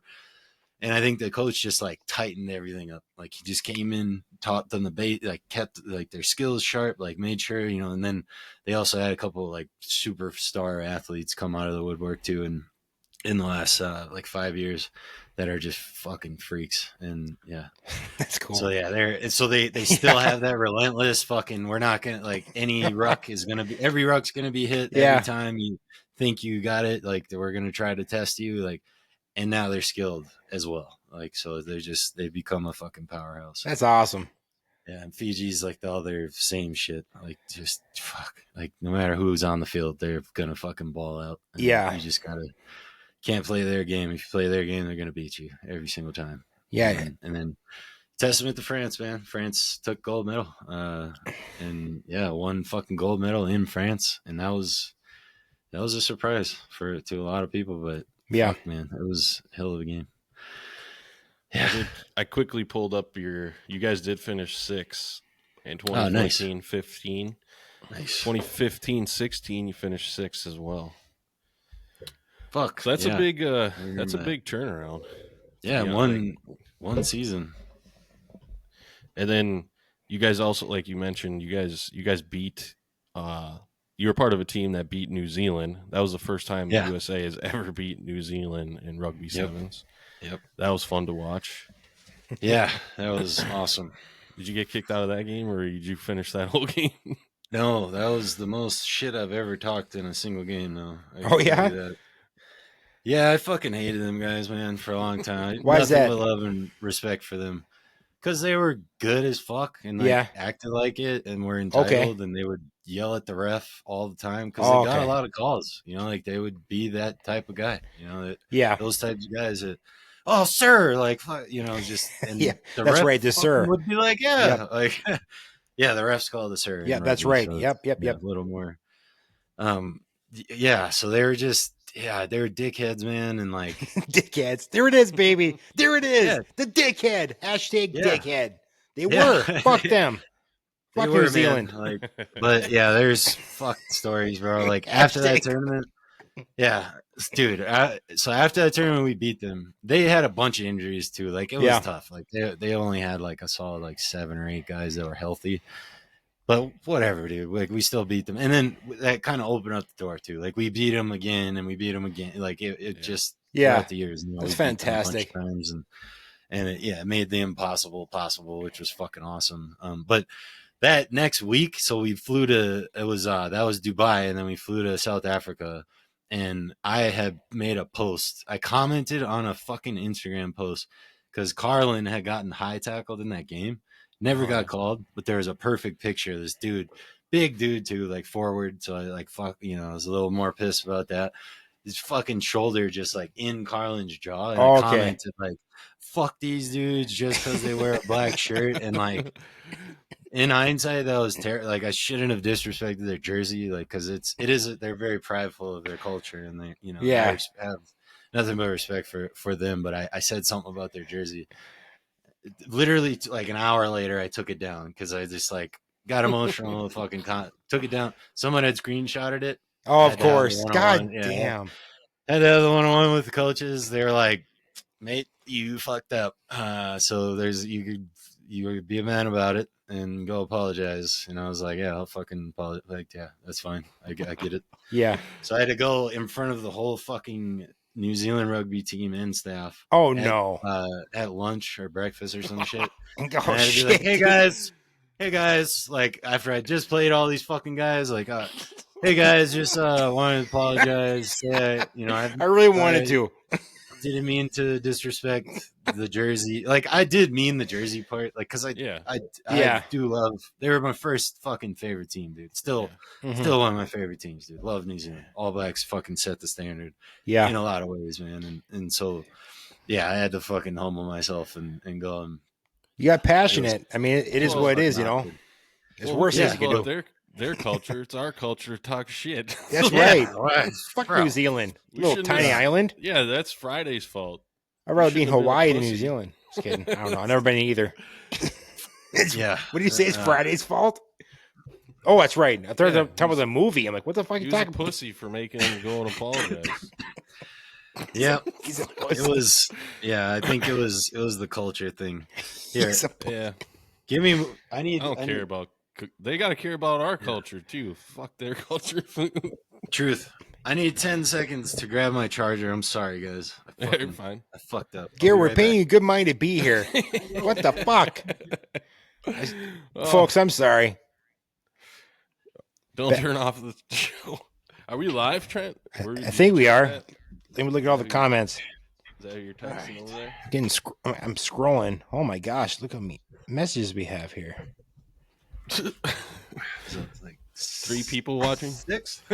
Do we have some people watching? Do we have some people watching? If you're watching, say something, people. Say something. Boom. That one comment about you, Trent, that was hilarious. My former boss. I don't know about that one, but no, the one from our last live episode. Oh, shit. They deleted it, or you deleted it? No, I didn't delete it. I didn't. Hand of God. Sure. No, I didn't. You It's okay. turd muffin. You're fine. I'm gonna find this shit. I'm gonna send it to you. But okay, so back on track here. Yep. Because we're Back on still track got a little ways to go here till we get to the good stuff. We're only Yeah. an hour and 20 minutes in. I don't know if we're gonna do the rest of our show after this, but I'm saving the. Don't worry about we'll it. fit it in. This is the show. This is the show. Yeah. That's true. Long-winded, man. Um, This is a cool experience. So 2015, 2016, I'm guessing that's the year you guys have to qualify for the Olympics. Yep. That's that season. So that season, the top 4 teams who finished in the top 4 automatically qualified for the Olympics. Yes. And Yes. you guys finished 6. I already spoiled that. But that was still a hell of a year. I can see just based off, they only give the points or the winning team. So you can tell, like, the first place team only had 164. So you guys were really tight that year because there's other years, like one team had 192 that won it all. Mm-hmm. Stuff like that. So there wasn't that big of a separation, really, like between the top 4, 5, 6 teams. Yeah. Yeah. So from that year, though, I think you guys actually won a tournament your first time ever. I believe you won. Yep. Was it London? 2015. 2015. The end of 2015. Yeah. Yep. So yeah, it was London 2015. That was first USA Sevens team to win a cup in the HSBC Sevens World Series. So the season, tournament's been around, or the World Series been around for like 35, almost 40 years, I think, at the time. So it was, and there's 6 to 10 stops, a year. So that many tournaments, you have the opportunity to win a cup. And we had never won one until then. And yeah, dude, it was like the perfect storm of, we finally just played to our potential, and we all fucking knew it, dude. It was like the coolest. Oh man, one of the coolest experiences of my life, and I didn't get to play in the fucking final. You got suspended, right? Yeah, we played England, so it was in London. So in England, played England in the semifinal, and it was at Twickenham Stadium, which is where they played. It's where they play the Viking, or where they play the NFL games. So fucking, that's cool. It was the stadium that made you really feel. It was my favorite place to play in the world, like by far, not by far, but definitely favorite place to play, because it just, you drove up to it and it made you feel like a professional, from the outside. It's just like fucking 3, tiers of seating, and you take the bus all the way under and into the stadium, and you get out, you're separated from the fans, like, and you get to go out. Like, I just got chills, like, thinking about it. Like, when you first walk out, you always get to check the field out, like, before the tournament. So you walk out onto the pitch, dude, and it's just like 3 tiers of empty seats and just like the perfect grass. And that stadium, like, the field is kind of on a stage, so it's like 4 feet off of, like, around the surrounding area. So it just makes you feel like you're fucking at the show. That's awesome, dude. So we all were feeling really good, and we got good weather too. I think that helped us a lot. Like, it's just like perfect weather, like just like nice 70 degrees. Like, it wasn't raining, which was a big factor playing in England. And yeah, man, we just fucking had the perfect storm. We made it to the quarters. We played Canada in the quarterfinals, and that fucking helped, and it was so funny, man. Like, anyone that was a part of that team, like that morning, we were at each other's throats. Like at the fucking warm up, we were fucking arguing. Everyone was bitching and fucking fuck you. Like we had, like everyone was just pissed. I don't know why, and we made it. Well, it was because it was like fucking 3 weeks. Like we were on week 3 of being away from our homes and beds and family and shit. So you get like, you're not around your girlfriend. You're not like you're just around dudes all fucking, like everyone's pimped up by the end of it. And so we played Canada and we smashed Canada. And that was one of my favorite fucking games. I had a cool little try in that game where it was one of my favorite parts. Dude was fucking with me like few plays before, whatever. And then the ball came back to me and I stepped in, stiff arm him in the face and housed it like 60 meters. And that's so awesome. Yeah, it was a good feeling. And then in the England game, so it was fucking full because it was England in England, so all the English fans were still there. Yeah. So there was probably like 60,000 plus people at that game. Oh, that's awesome. God, we spanked the fuck out. It was like one of the highest scoring, like 38 to like 7 or some shit. Like, oh, that's beautiful. And it was awesome watching them trickle out of the stadium. It was one of the best feelings ever. We'll close it down. Don't worry.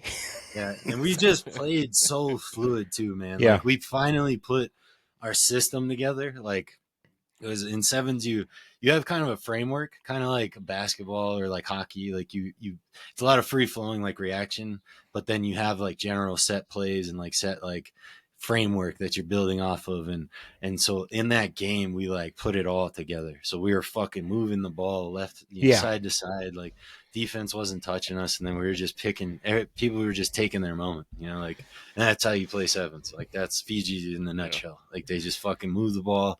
One person decides to have a go. And then, 2 guys know to run right off of them because there's going to be a fucking gap on one and the other side. And we just like all clicked and it felt so good. And then, oh, fuck. Yeah. And then so I had a chase down tackle and their fucking captain, England. So their English captain, he dove for a try. Like he broke the line, whatever. And I was like, oh, fuck, I might be able to catch him. And I saw Perry Baker. He was going to catch him because I was like, oh, fuck, he's going to catch him for sure. So I sped up. And he dove into the try, and when he dove, he like got caught short, and he did this like slamming it down, and I just saw a ball. So like I was coming from behind, I saw a ball, and I was like ball, and I dove, and I just elbowed him in the back of the head. Oh, and I had no idea I did it. Like I ran, got up, kickoff comes really quick, so you run back to your position and try to rest. So I ran back, I turned around, and he's still on the ground, and I was like, fuck. Like as soon as I saw it, I was like, fuck.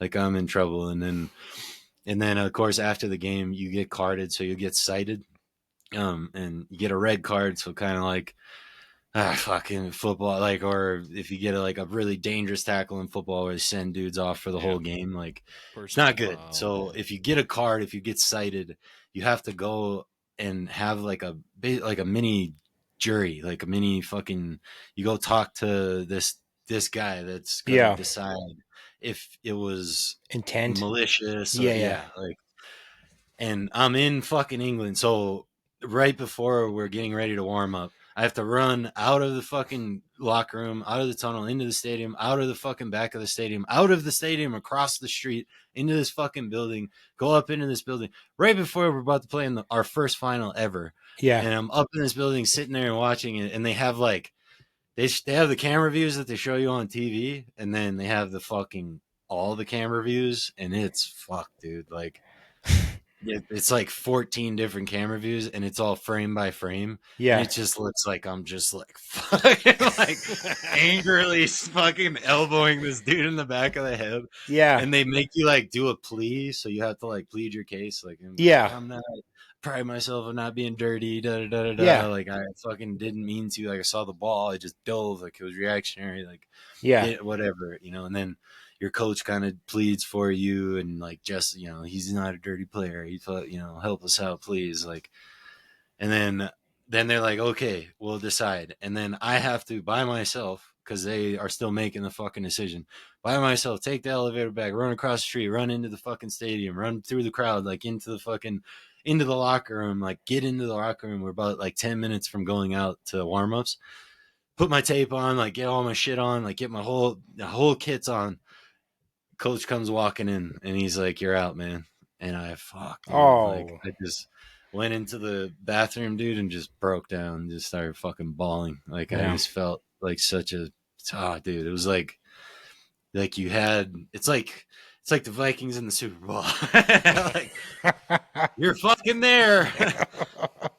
But you don't get the fucking taste, you know, like you don't get the, you know, and so I had to like, you know, going out to warm-ups in 5 minutes, and I just like sucked it up. You know, everyone knew I was fucked, you know, and I just became tackle dummy for the whole warm-up. I was like, if I'm not gonna fucking be able to play, like you all are not gonna have to warm up. Like I will fucking run the ball and let everyone hit me and let all of you guys be ready. Like save your fucking selves. Like I was just energizer, like bouncing around warm-ups, like trying to just fill gaps, like fill wherever the fuck I could.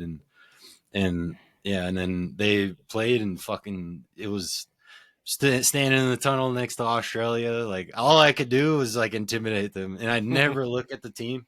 So you come into the tunnel and you stand next to each other right before the game, and you run out, you know, onto the field when they call the teams. And I never look over. Like I never look at people. That whole time I'm like, fuck you guys. Like, This is like an offer.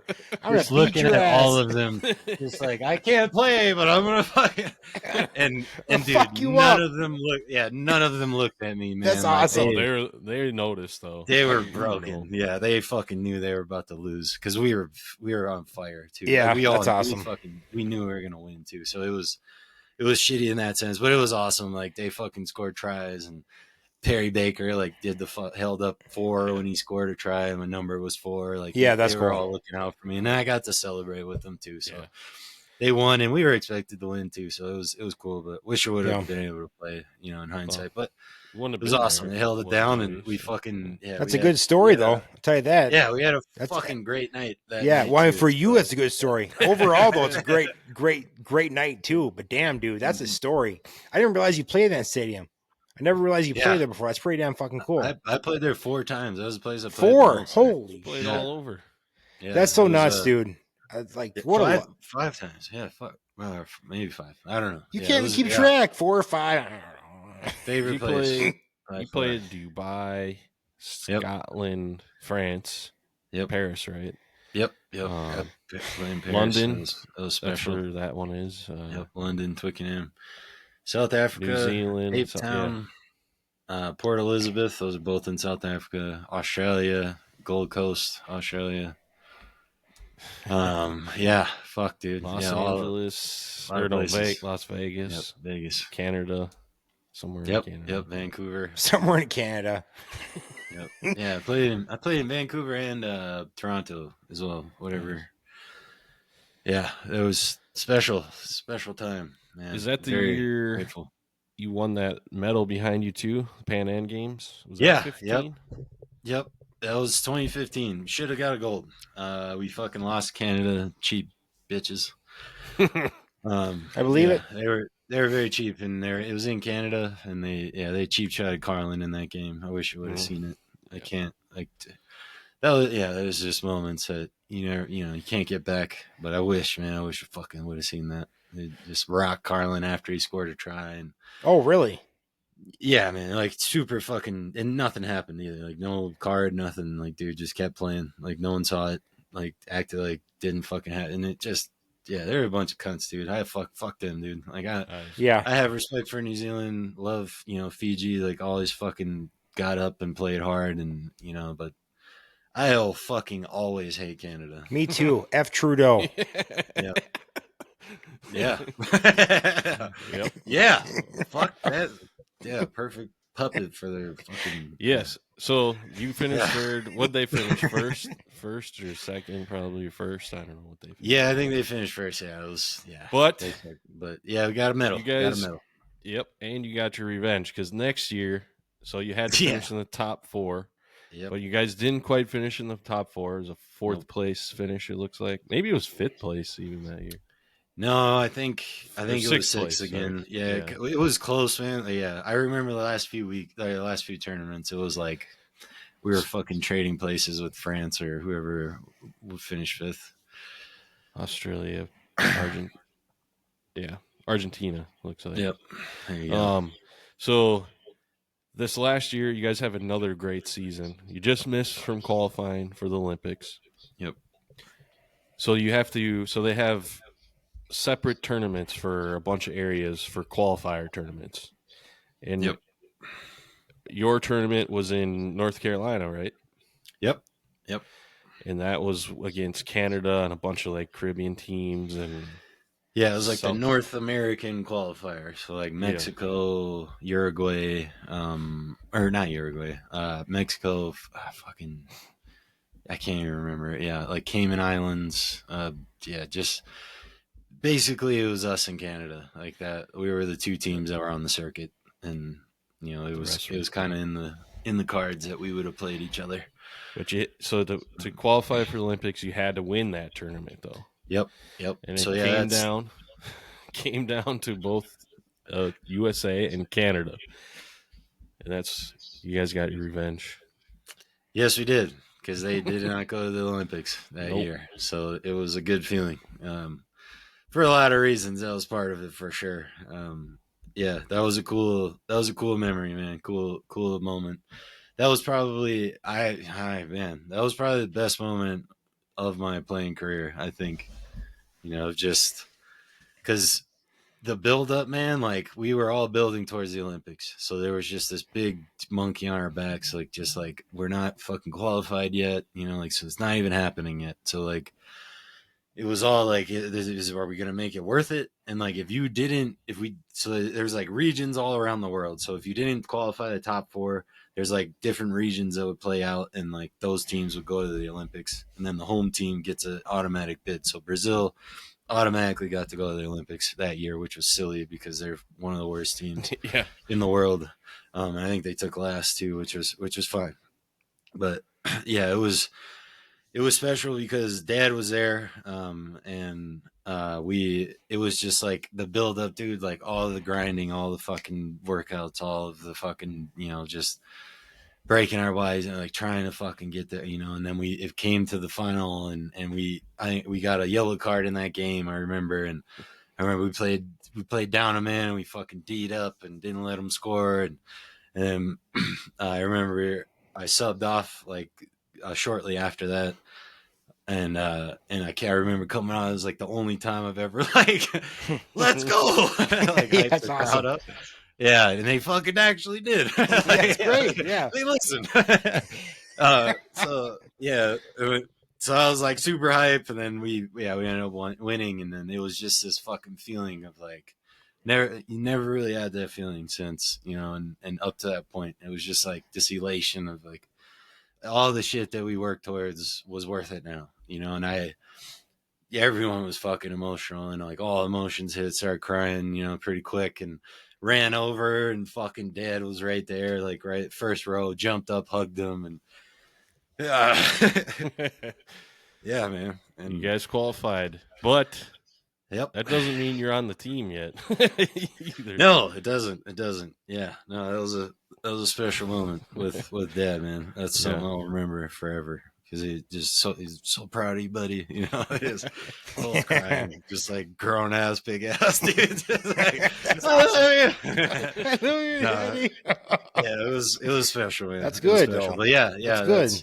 So that just means we qualified. So yeah, every 2 tournaments, basically, you have to retry out. So every tournament, there's a camp. They fly guys in. It's usually around 30 guys, and then 12 are picked at the end of that 7 to 10 day camp. Call it high performance week or high performance camp. And yeah, so your job's never secure.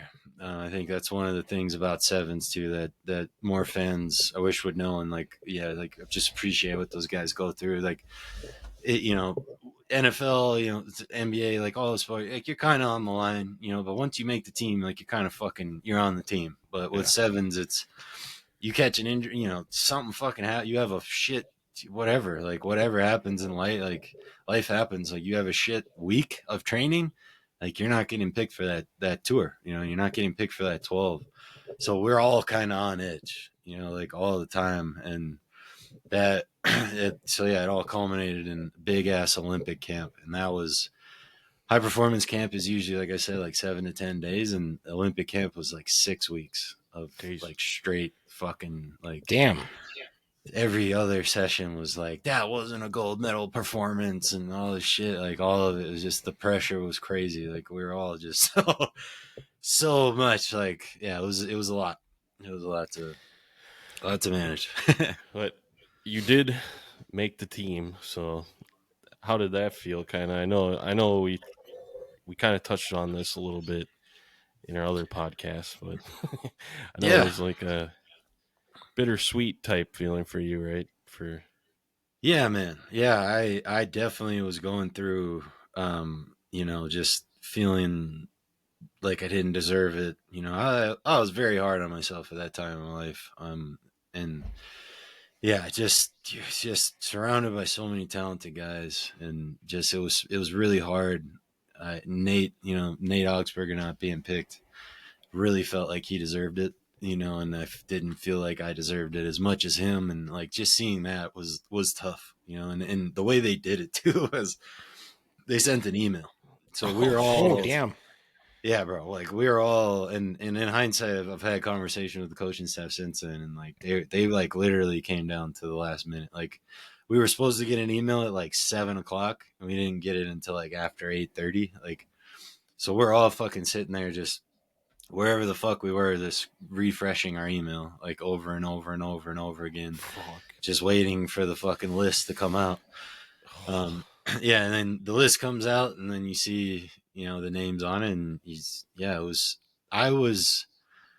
I remember calling you, and I remember calling Dad, you know, and that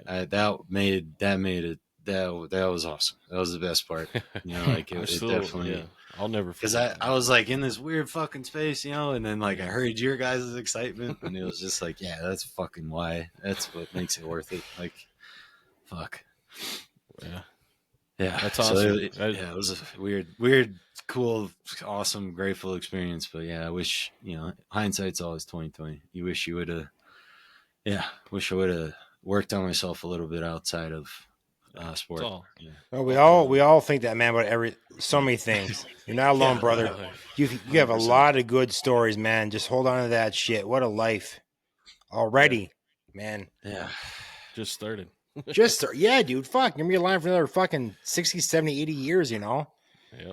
Hopefully. 70 or 80. You'll be fine. Don't worry about that shit. You'll be good, man. Jesus, you're like a Greek god. Look at that fucking body. That's what I'm saying. If I ever go loopy, you guys can kill me. Like, please. Yeah, I don't want to have Alzheimer's. I don't want to live that life. Ditto, brother. Or cousin. I'll jump cuz. Yeah.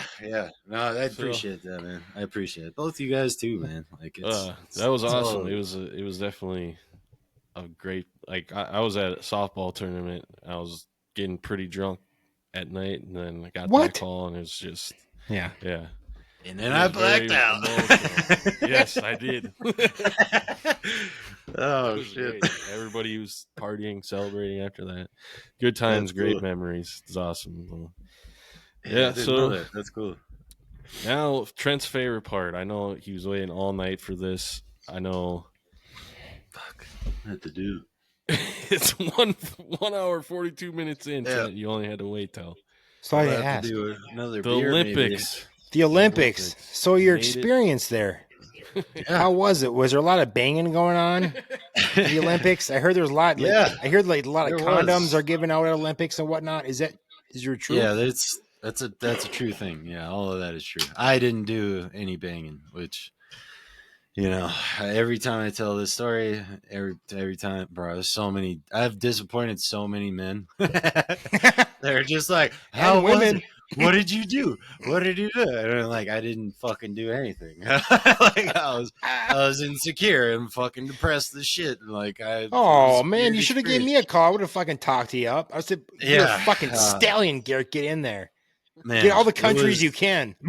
Yeah, it was what you can make it whatever you want. I think that's kind of how I would sum it up. I regret not going to the beach. I regret not going to the big Jesus statue. I just didn't do a whole lot when I was there, and that's kind of like why my life mission is a lot of it's just minimize unneeded suffering. Like talk about mental health stuff because I was struggling, man. Like I was in a fucked headspace. Like you're at this culmination of sport, feeling like you don't deserve it. After I played, I kind of felt like I proved to myself I was a fucking good enough player. Like I could tell, like I played well, like enough that I was like, okay, like I deserve to be here. But it just came with so much guilt and like so much like, I just wasn't handling. I chose to be that kind of man that just like holds everything fucking in. And like, in hindsight, I needed to just talk to people around me. I needed to lean into the brothers that were around me, that clearly cared about me and wanted to fucking support me. And I just pushed everyone away, kind of isolated myself a lot and culminated at the Olympics, man. Like I remember we finished competing and it was a weird thing, it was, I don't want to like damper, like it was a fucking cool, it was everything you think it is. Like, like there's famous people everywhere. Like you're fucking walking around and there's just the freakiest athletes everywhere you're walking. Yeah. Fucking Amazonian volleyball chicks, like all over the place, like all fucking basketball dudes, like all had some cool interactions with some of the basketball guys. Oh yeah. Fucking I proudly denied Kevin Durant's autograph. Well, he offered you? Yeah. Why'd you say no to that shit? I would have said, fucking sign this and sign this and sign my forehead. So that's my big fucking story. About the Olympics. But yeah, so we were trained at the same place, the same facility that the USA basketball trained at. Okay. So in between one of our trainings, so we would train and then like have a couple hours, we'd eat lunch or whatever, and then train again. In between one of our trainings, they were training, so we went over and watched them, and they took us on the court. And so Carmelo Anthony came up to me. Came up to me and was like, "Hey man, can you get people to sign this and hand me a rugby ball?" And he's like, "Can you all sign this?" And I was like, "Fuck yeah!"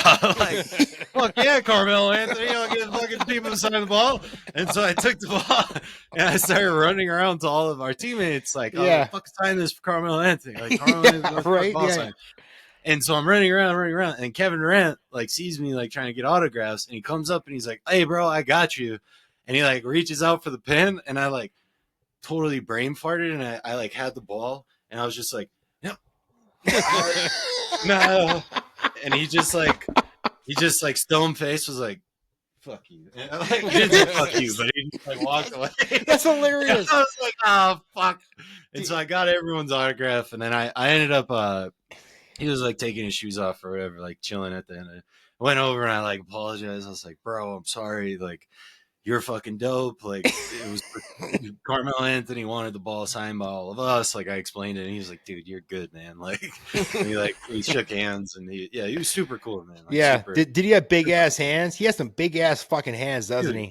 Did it wrap like 4 times around your fingers? If you could imagine a cartoon character come alive, like that's what that fucking dude looks like. Like, very nice dude, love him, man. Like, big mental health advocate, big fucking, like, he's a cool dude. But like, fucking his fucking feet were like, I can't. It was so weird, man. Like, you just looked at him.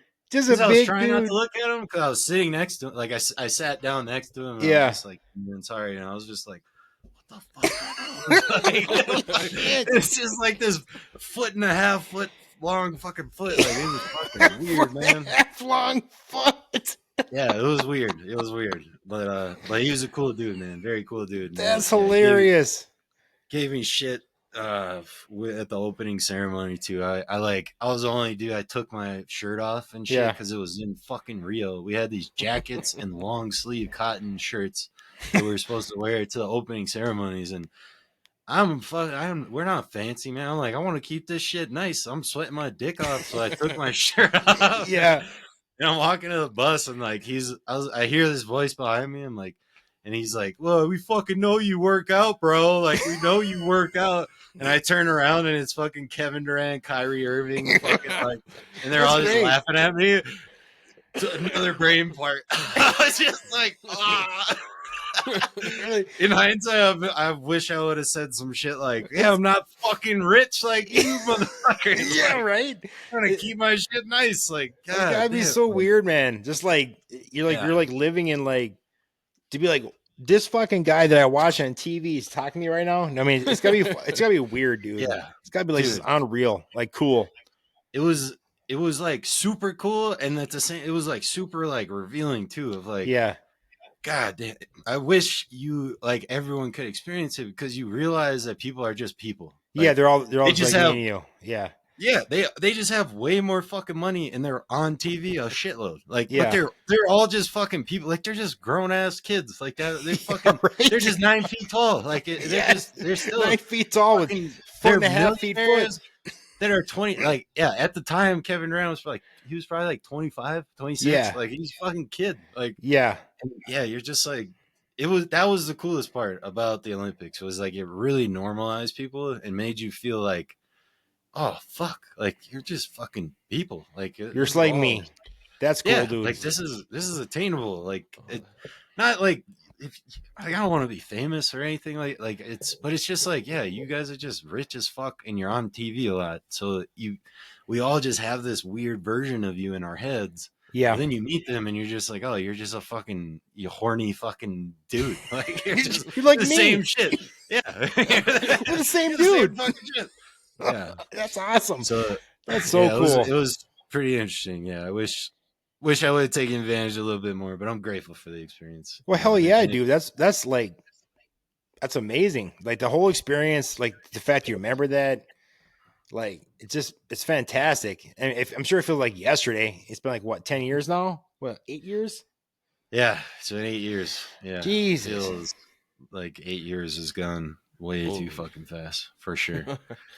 Yeah, I'm Tell me holding about on to it. the Kevin Durant relationship too. I'm like, I need a job pretty soon here. So Hey, friends on I'll be like, hey man, do you remember this one time? This one fucking dude. remember that I was feel me. like he might remember the autograph denial because how often does that shit happen to a dude like Give him that? my ball back, bitch. Yeah. That's hilarious. Yeah, but he was a cool dude though. I Yeah, remember that. I like was hearing that. Yeah, you're a fucking Wasn't- normal fucking kind of cool dude. Yeah. That's a cool story. Michael Phelps was a big deal back then too, right? Saw Yeah, him. yeah, him too. Yeah, rode on the Sure. same bus as him. Yeah, to the Really? opening ceremonies. That's crazy. Yeah, and another cool, like, just, yeah, I didn't really talk to him, but heard him talk a lot and shit. But just seeing him interact with people, like, just fucking human. Like, it was Yeah. crazy. Like, you're like around the fucking most decorated Olympian, and he's just hanging out with that. Like, we're like all athletes, you know, like we're like all on the same team. I think that's probably the coolest part about the Olympics is like it brings all these sports together, and you all get to be like, oh yeah, like we're all the fucking same. Like we just work hard in other sports, like Yeah, but it's the same life. Like you're just grinding hard as fuck for this one thing, and then you're at the one thing, and yeah, everyone's kind of enjoying it. So yeah, he seemed like a really really cool dude too. How was the opening ceremony? Was that pretty cool? You remember? That was probably the coolest part of my entire career of rugby. Yeah, like that was the coolest shit ever. That was yeah.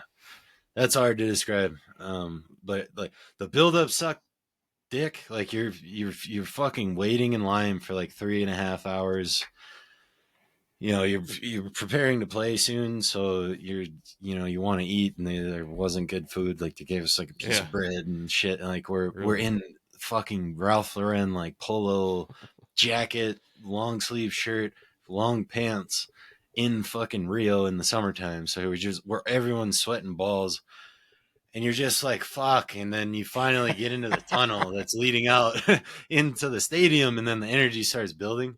Because you could feel like the energy of people that are out front, and then you just feel it, and as you're getting closer and closer, and then you finally like get out in out into like the open area, and fuck, dude. Yeah, like just chills, like unreal, like experience, just full stadium of people just screaming their heads off, all the lights, fireworks, fucking everything going all at once, like just thousands of athletes all in the middle of the field, and just everyone's just elated, you know, like there's not one person that's like not smiling, you know, and like the whole, we got a picture from that, like a selfie that someone took, just our whole team, just everyone just fucking got like kid on Christmas eyes. Like it was a very special experience. And I got to do all the fucking cliche, like I said hi to mom and like got on camera a couple times, and yeah, it was pretty special. It was cool just like knowing how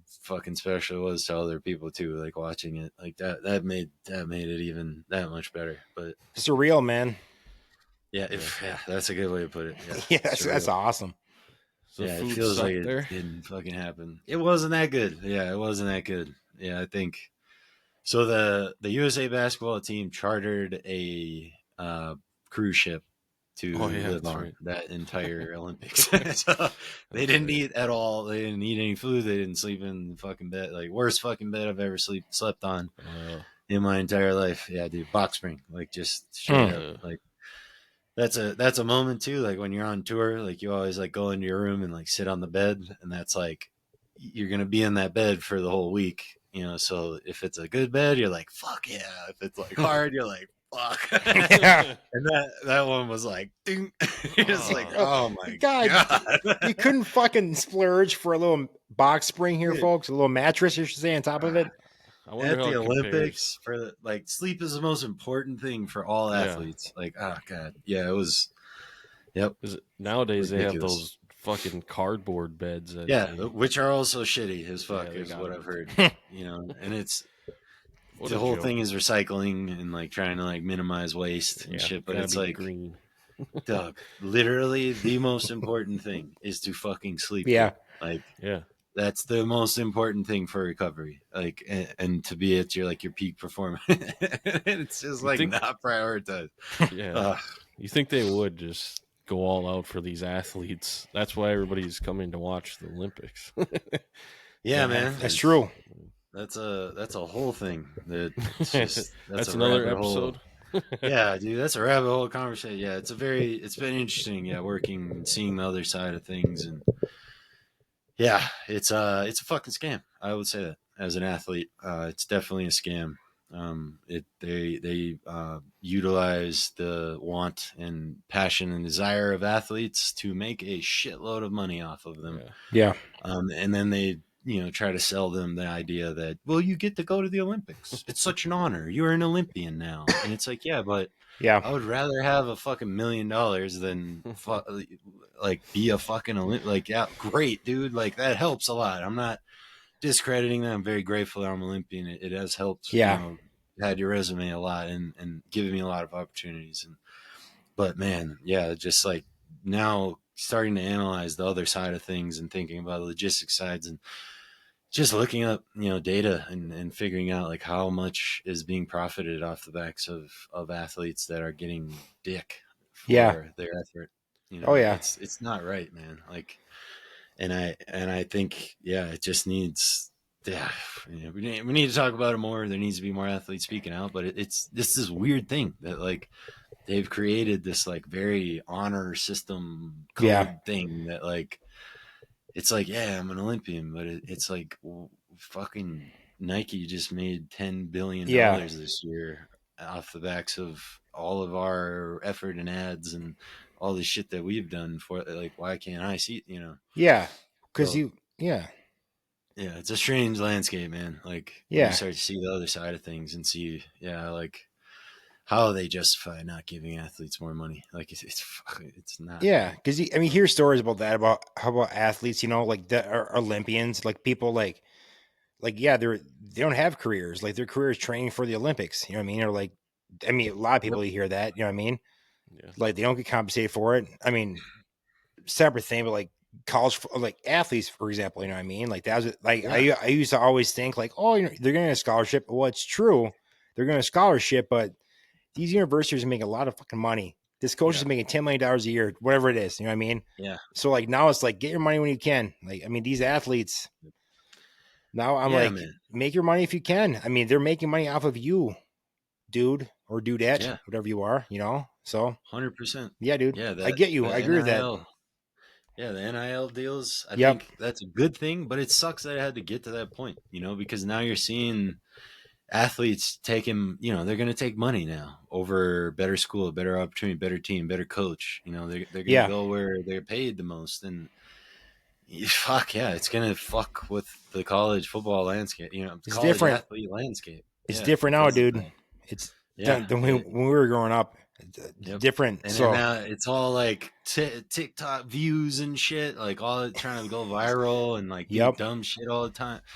Yeah, and I think we're getting away from like the purity of the sport because of that. But it's to no fault of the athletes. Like this is because of the universities taking advantage of them for so long that they had to figure out some way that they could get a piece of the pie. And it's when you look at the business side of things, man, it's very, very fucking interesting. Even the NFL, we don't need to get into all that. Yeah, no, I agree with you though. Like they get paid a lot, but like, holy fuck, dude! Like the owners get paid a lot. It's like it's very fucking interesting business, man. It is, and like with the Olympians too, especially. You know what I mean? Like, it is nuts to see like the people like that's their dream. They make it there, that's great. But like, there's a few. I believe there's a few like maybe Simone Biles. That like actually profit off of it, or Phelps, you know what I mean? Like otherwise, man, it's just like, it's like you're donating your time, it seems, Yeah. Unfortunately, absolutely. That's what it seems like, Yeah. That's the point. That's the best point you can make is like, when you're watching the Olympics, you're only seeing the people that you see on the ads, the people that you see like in the commercials and like in between, and then like that get projected and all the stories about. That's like 1% of the athletes. Yeah, that's like the top 1%. So like there's some crazy stat. Like Team USA athletes, like 75% of them are living under the poverty line. So they're making less than minimum wage. Yeah, to do what they want to do what they do, and that like when you think about that, it's like. Are we finding the best athletes? Because a lot of these athletes have to make a fuckload of sacrifices to be able to perform and go to these events and go to these things. And there's so many stories of athletes like missing out on opportunities because they couldn't afford to pay their flight to get to the fucking qualifier or to whatever. And it's just like, that shouldn't happen because of how much money is made off the backs of off of the Olympics. It's like some of that money should go to the athletes and supporting them and their family and their journey. Like, but what is projected and what you see is you see the Michael Phelps, you see the Simone Biles, you see the, like whoever like the big names. And so it puts this image in, people's minds that like, oh, everyone is like that. So all Team USA athletes are just like getting Nike sponsors and getting fucking all this free shit and getting, to go do interviews or whatever it is and getting paid and making bank. But that's not at all the reality. Like the reality is majority are fucking doing it for not enough money. Like, that's the best way to put it. That's the nicest way to put it. Yeah. I hear you 100%, dude. That's nuts. Yeah. Well, still a great experience, I suppose, like you're saying. 100%, dude. So I'm sure you still wouldn't trade for anything. Grateful. Yeah. Well, I guess we could kind of like, because we didn't, you guys were in the Olympics, your team, you guys didn't medal, right?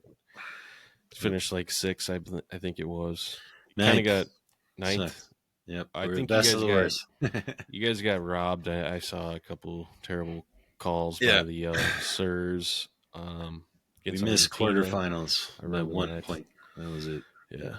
Still was a hell of a run. Great experience for you. Yeah, for sure. Just a great everything. Afterwards, now, what are you doing now? You're just kind of... Are you done with rugby, you think?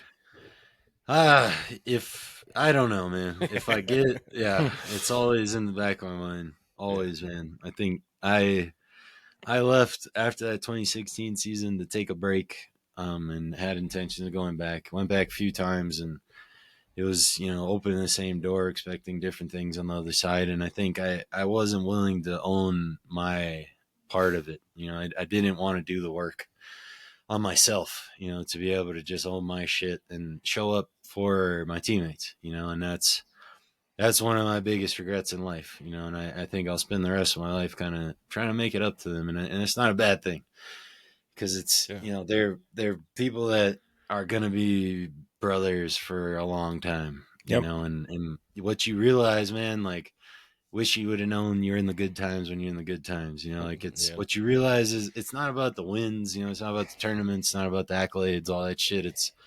It's like the time in between, it's the bus rides, the card games, the fucking going out to PB, like going, Pacific Beach, San Diego, this big fucking place to go out and drink and, just hang out, and be, brother, family, like they become your people, teammates become your family. You shed blood together, you fucking make sacrifices, you spend so much fucking time together. Like they're some guys, like anyone from that time of my life will always have a special place in my heart, and we'll always look out for each other, and we have, and it's been cool since then. And yeah, man, I've bounced around a lot over the last 8 years, and I think I'm finally starting to get some direction.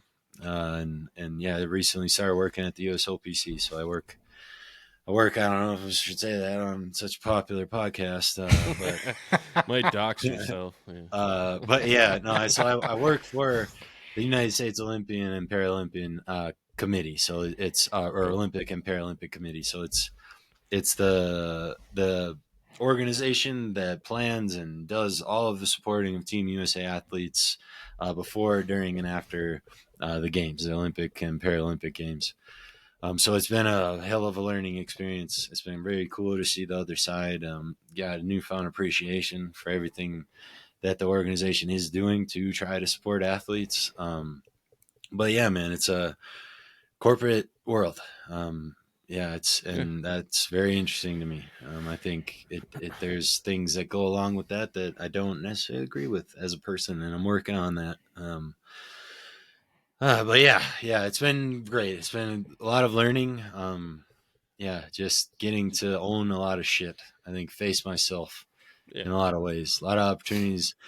Pissed away a lot of opportunities over the last 8 years. I think you kind of look at, there's different equations, but then you kind of realize that, like, I'm the common variable in all of these fucked equations, so clearly I have some part in this, no matter how I package it or find excuses.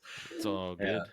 So that's where I've been. The last 6 months has been a lot of looking in the mirror and facing, versions of myself that would have ran away and hid and made excuses and quit and fucking, but I haven't, and working through it and got a new identity that's shaping.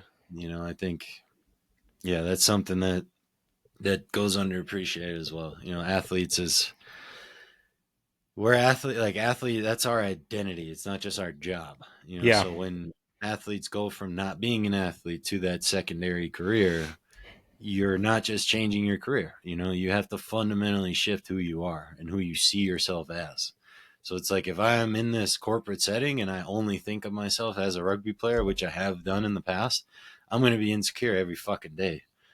But if I start to reshape this identity that, like, I used to be a rugby player, and because I was a rugby player, I learned all these fucking very transferable skills that are going to set me apart in any career field that I step into, that is like a very different identity, and that's empowering, and that's like something that I am super passionate about, and I think is in my future is working with athletes and businesses to help both understand the value of hiring athletes. Businesses often want to hire athletes because they have all these transferable skills. You're high level problem solving. You're working with a team. You're doing all of these crazy high level things that are packaged in this fun thing that you like to do. So you don't really realize that you're gaining all of this knowledge.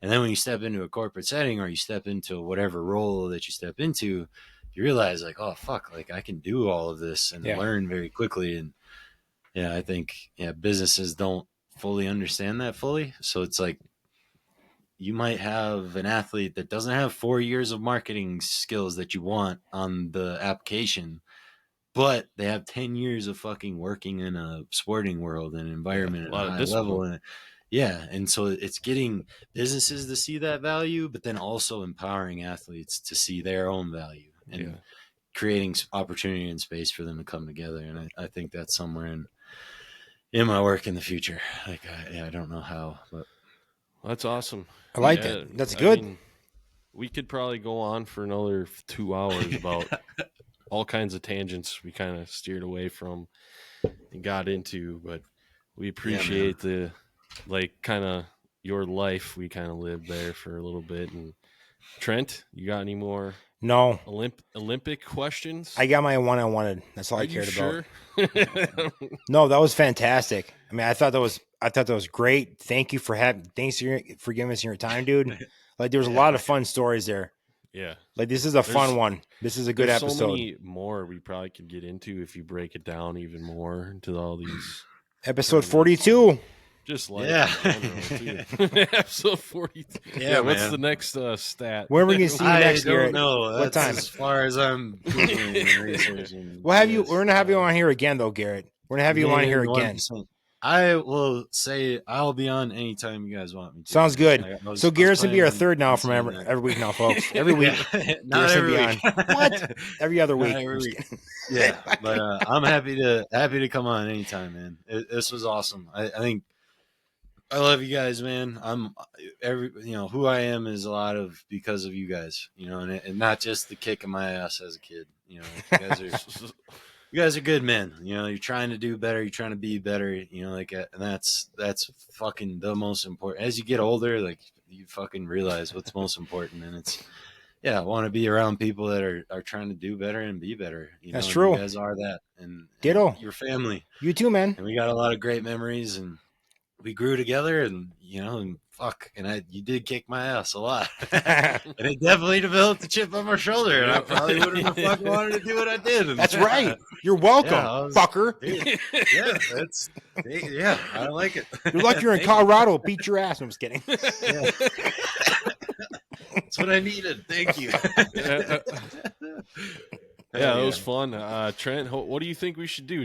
Should we cover that? Because we still have a whole show. Oh, Jesus Christ! Do you want to? How are you feeling? Do you want to just do the recap of the Packers-Vikings games, or Packers? Or no? Packers won. Packers won. They have the Cardinals this week. Vikings also won. They did. Vikings also won. 5-0. 5-0. Packers are 3-2 early in the year. I feel like they still have a lot of things to work on. The Packers do. I saw you had some pass rush, no pass rush. Yeah, like the lack of pass rush. I mean, I feel like it was timely at the end of the game, but a couple of guys like Rashawn Gary, they're now defensive end essentially. Like, he's not getting any. I was high on him this year to like get a lot more than he's getting, like with pressures and sacks and this and that, but he's not doing what I thought he would do. Right now, the highlight of their team is the safeties, I would say, for the Packers. McKinney, 5 interceptions in 5 games. Yeah, I mean, that was fantastic. Then Williams, another guy they drafted as a rookie in the 4th round. He's been stepping up big time as well. And then Bullard, I mean, he's been doing great too. But like, your safeties are highlights so far of the team, I would say. I always have this question for you because you guys fired your defensive coordinator last year. Yes, Mr. Barry. I was and I was always wondering, well, maybe it's the players too. So maybe your defense isn't as talented as you want it to be or think it is. Well, I don't know. It's possible. Like, it is possible because, like, I don't know what it is, man. Like, because they switched to a 4-3 this year, and there was supposed to be more pressure on the court. I mean, I do see Hafley, the defensive coordinator, dialing up more pressure, but like I always go back to it's still early in the year. A lot can happen. Last year they were 4-8 at one point. I think it was I think it was 4-8. So I mean, they got into the playoffs, So I actually watched a lot of your game because the Vikings played in that early ass game. So I was like at the bar at 8:00 and then got home and got to sit there from noon to 6 watching the afternoon games. That sounds So great. I did watch you guys, and you guys look like I was definitely cheering, obviously, for the Rams. So they just couldn't pull it off in there. It was really hurting. But I mean, they stepped up when they had to. The defense did. You know what I mean? But yeah, and but Reed, there was times though when I was like, oh, I bet Trent's pissed off right now because they're playing soft defense again. yeah, It's just like they play too. Like that's a lot of the NFL though. it is. Flores did the same thing against Green Bay at the second half. For some reason, they just like, all right, let's just play a totally different defense, Yeah. and make it way easier for the offense. Yeah, I mean, at the end they got the W. They needed the win. I mean, they got the win. Good for them. You know what I mean? And the NFL, I mean, even the backups are extremely talented. So yeah, can't complain too much. This week, the Packers have the Cardinals. That'll be a tough matchup. At Cardinals, or they at Green Bay? I think it's at Lambeau. Okay, you guys always have trouble with the Cardinals. There's a lot of good highlights I like to watch. Good old little Kyler. He be like this behind the line. That's exactly. He's what it short. looks like. He's short. See. Anyway, yeah, we'll see what happens. He's one of them 2-sport athletes. He's a baseball. He was drafted like, I think he was like the number 5 overall baseball. Yeah, he had the pick. choice. Yeah. What a fucking talk about a life. Do you want to go pro in baseball or football? Mahomes was really good at baseball too. Same shit. Yeah. I mean, I'll be surprised. I believe it was, but I remember Kyler Kyler was drafted higher for sure. Kyler was better. Yeah, I would assume. Kyler was way better at baseball. He was really good. Fuck, He was. what a fucking choice to make. Yeah, right. Shit. I know. What do I want millions in baseball or football? Fucking baseball. Yeah, baseball all the time. Every fucking old man in hindsight would be like, don't baseball. fucking wreck your brain. Don't wreck your brain. Hey, the only thing with you probably get paid sooner in football. Yeah, that's he true. Probably got paid sooner in football, but in the long run, he would have saved his body and his everything, and still probably, if he was really good too, I mean, he'd have made way more money than football. But either way, Do you guys think that the lack of aggressiveness on defense is a part of the rule changes and all of the discipline on like big hits now? And like, because when I watch football, it drives me fucking nuts sometimes, man. They don't even like show big hit highlights anymore. Like if there's like a big tackle or a big hit, like they try really hard to. God, it feels like they try to like just keep it quiet now. Like, do you think that's a part of what you're seeing with like the lack of aggressiveness? And it's a good question. I really don't think so. I don't think just because they can't make certain plays. Maybe they do change up their coverage a little bit because of that. Because you can't hit a guy like if you like kill a receiver like you used to be able to before they catch the ball or like all that stuff. That's a penalty, automatic 15 yards, defenseless receiver. You're probably going to hit him in the head or something. So maybe they do calculate that into how they call defensive plays nowadays. It could be part of it. Would they blitz less because of the rule changes? No, not at all. No, because that depends on your scheme. Like, yeah, because the Vikings this last weekend, like our defense was top notch. Like we're playing Aaron Rodgers with one of the best quarterbacks in the league. That was fucking great. We picked him off 3 times. Yes, that was great. He got bailed out on fucking bullshit and roughing the punter call. That's how they scored one of their touchdowns. So the other one was legit drive down the field, made some good throws. They just beat us on that. But I've never seen him that flustered. And the Van Ginkel interception return, that was fucking awesome. It was crazy how they explained that, like, they studied Rodgers and he called like a hot route there. Well, his go-to receiver, he like never throws to on hot routes.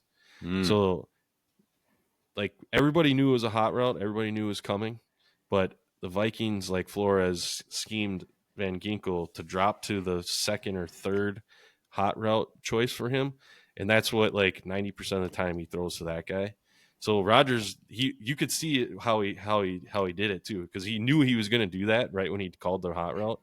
Yep. And it sure shit, like as soon as he did it, fucking threw it, but he didn't think Van Ginkel was dropping it at all. Yeah, like he thought Van Ginkel would go to his first hot route because that's just what everybody does in the NFL. But no, he went to like his third and it went right to him and pick 6. That was awesome. I'll be back in 1 minute. I gotta break the seal. All right, take a pee. But yeah, it was. I don't know. It was a great game though for the Vikings defense. Our offense, we looked. This is the worst our offense looked, and the worst that Sam Darnold looked, which was I'm pretty concerned about, to be honest. Week 5, defense starting to kind of figure him out a little bit. And he just looked terrible though. Like he was making some terrible throws. We'll see. He's Sam Darnold. He's never really had success in the NFL yet, so it's kind of like always hanging in the back of my head right now. Like when's this fairy tale gonna end? Yeah. And last week it could have been very bad. If we don't have a stud defense, we lose that game. It'll be a close game. Yeah, that's true. Yeah, that's true. But we have a stud defense, which is balancing out our offense right now. Has been dragging these last. Well, I'd say these last 5 or 6 quarters, because the first half of the Packers game we dominated the Packers. Yeah, it wasn't even close. Nice. We should have beat them by 100. But this week, I don't know. It was great to see. I'm more excited when our defense is out there. I'm like more comfortable. I'm like, all right, fine. Our defense is out there. Our offense can't fuck this up somehow. I'm always waiting for that. But yeah, I don't know. We got a bye week here. This week and the following week we play the Lions, who only lost 1 game so far. Damn. I think it's at the Lions. No, I think it's at the Vikings actually. So that'll be a huge game. I should go to that game actually. I got to go to the game down here. Yeah, dude, in Chicago. Yeah. No, Minneapolis. Minneapolis. Yeah, fuck yeah, dude. That'd be a good one to go to. Yeah, Aaron Jones got hurt. Trent, I don't know if you can hear me. Trent, nope. Aaron Jones got hurt. I don't know if you saw that. I heard Aaron Jones. What about Aaron Jones? Yep. He got hurt. Yeah, hurt his hip. He missed the whole second half. That might have really, because our offense was very bad, and that could have hurt us. But we got the bye week, so that'll give him an extra week off. Well, that's good. I have Chandler in a couple leagues, so take some time, Jones. Relax. You might play at the Lions. We'll see, but let's hope so. Yeah, it'll be roar. Interesting. Hashtag go Lions. Week. I'm a big Cardinals fan this week. So. Hey, fuck you, man. I'm gonna get my Cardinals gear out. Yep.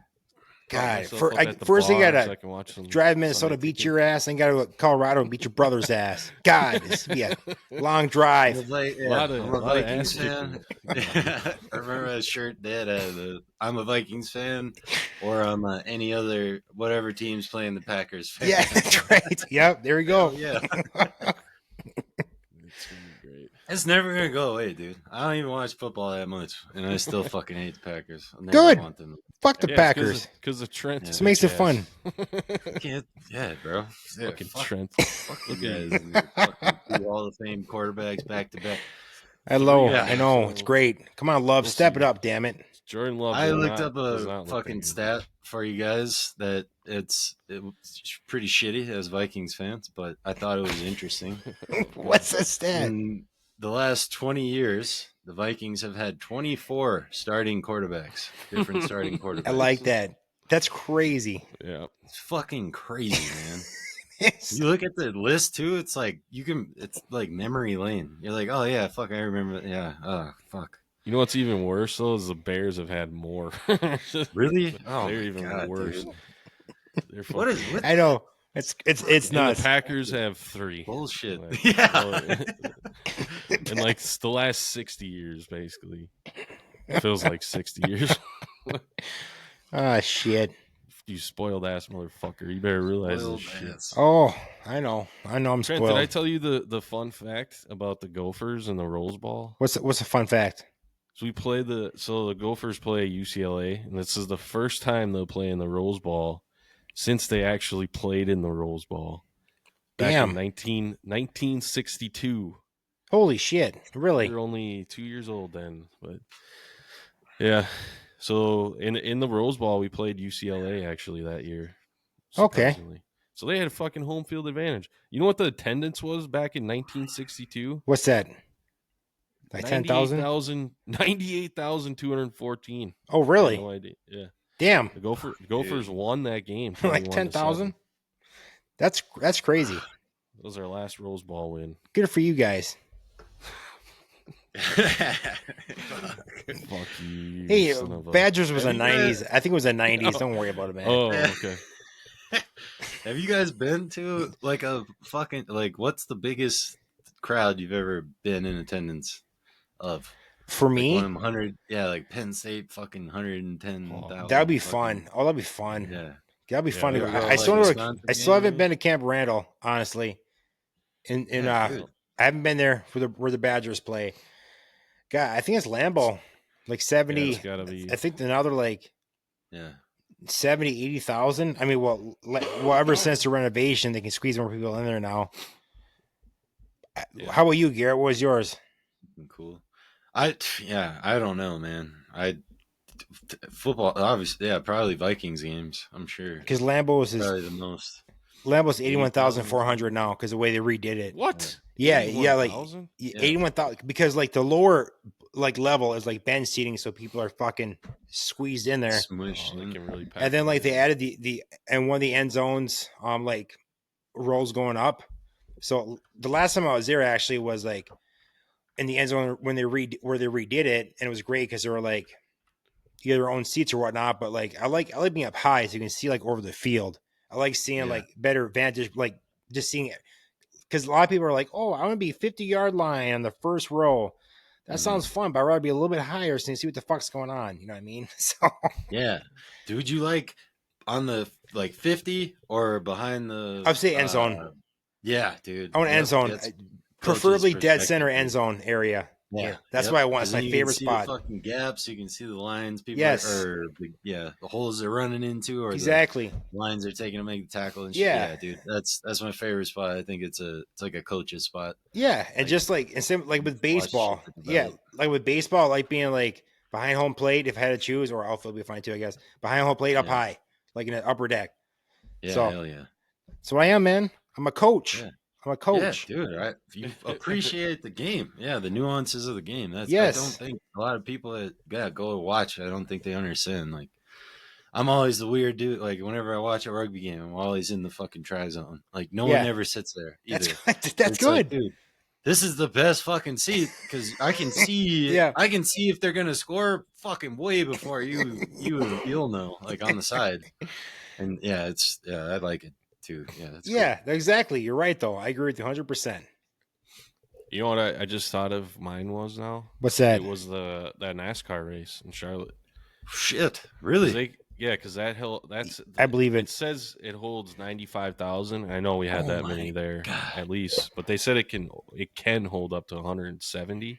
It's massive. You forget because it's how many miles The was whole it? It's like Jesus Christ. it's like 6 miles or 4 miles around that bitch. So think of that, like Holy fuck! or 2 miles. It's I can't one remember, 3 lap miles. is fucking 3 miles. Yeah. Holy! And there's fucking stands around the whole thing. No, just on like one half. Jesus Christ! They're they're huge. I know, Garrett. Like 80,000 fucking Yeah. people. I know they're No, it was huge. awesome. I've never been to one yet. That's what that's like. I tell somebody you have to go to it, and it was just great because you're with all the same type of people. Yeah, Like, just you're- yeah, fucking Americans. Woo! great, and Woo! not ashamed of it at all. That's Hell hilarious. But Hell yeah, that's fucking that was cool. awesome. Well, I guess we can touch on the rest of these sports real quick, Trent, if you want. See what we got. What we got? NBA, I'm gonna- Timberwolves start the 22nd. We'll just go real fast. NHL Wild play tomorrow, first game of the season. Final roster spots. I don't think there's any big upsets or anything. So MLB, the Twins, they lost they lost Bally Sports. so they're no longer being carried by Bally Sports. Oh, I heard that. MLB is going to broadcast them next year, along with like 20 other teams that lost Bally Sports as well. Bally sucks, don't they? Fuck them. Yeah, they do. They did suck. Everything sucks. Their apps suck. They're terrible. Fuck them. I'm glad they're gone. It cost like, I guess last year for like the Padres, Rockies, and Diamondbacks were, they're doing this broadcast already through MLB. Yeah. You can pay $100 for the full season or $20 a month, which is not terrible. It must be for only like 6 months though, or however the season is. The Jets fired what's his face? Did you see that? Salah. Xerxes? Yeah. He's gone. Badgers won too, right? Yo, they beat the piss out of Purdue. Yeah. So got the Rutgers this weekend. Gophers got UCLA. UCLA has not won a Big Ten game. Now they're in the Big Ten. So fuck. Really? What the fuck? It's UCLA, all weird, dude. USC, Oregon, and what's the other one? Washington State. Trent? What? Washington or Washington State? I can't remember. It's a big 18 or 19 now, Garrett. Yeah. 18 fucking teams in the Big Ten. All right. That fucking makes sense. Good marketing, guys. But How somehow the the fuck does that Gophers work? beat USC last week, too. I saw that. I did see that. That was a fucking cool game. That was a fucking cool end of the game, too. It was awesome. I got hyped. Dude picked it off. Long jumper, just so you know. Yeah. Safety, long jumper. That's pretty much it. 2 hours and 30-minute episode. 18 teams in the Big Ten. Go Big Ten. What the fuck? That fucking makes no sense. Let's just love it. It's all about the almighty dollar, baby. It's cool. Like, it's cool because that's cool. Fuck the West Coast. Oregon. Yeah. That's ridiculous. So Just that's so Fuck the far East away. Coast. We love you, West Coast, and all of our followers in the West. No, fuck Just, them. We yeah, don't need getting them. to play Oregon would be sweet, I guess, if we were in Big Ten. That's I'm burning all of our bridges. USC's been flying up to Michigan and fucking Fuck them, dude. Good. to Blame the Minnesota. cold weather, bitches. Yeah. Fuck Canada. Fuck New Zealand. Fuck. Yeah. Everybody's gonna hate us. Regular friends here. That's right. Yeah, all said and done. Yeah, fuck Canada, dude. Yeah, they can go fuck themselves. For real, dude. I don't care. That's like one I don't Yeah, care. I don't like them anymore. They used to be our allies, but not anymore. They're always on the border with me, but now they're off. We don't need them. Them The commies. I don't know, man. Yeah. Commies. We need a wall up People are north. fine. I'm just done. I'm You kidding. do. Fuck you. Get Trump up there. Build us a northern wall, dude. That's definitely where we need to focus, man. That's 100% the biggest problem. That northern border. Yep. What the fuck, man? Keep them Canadian The motherfuckers. northern out. border is going to shit. That's hilarious. I say us three invade Canada. We'd win. Let's do it. Take them out. Yeah.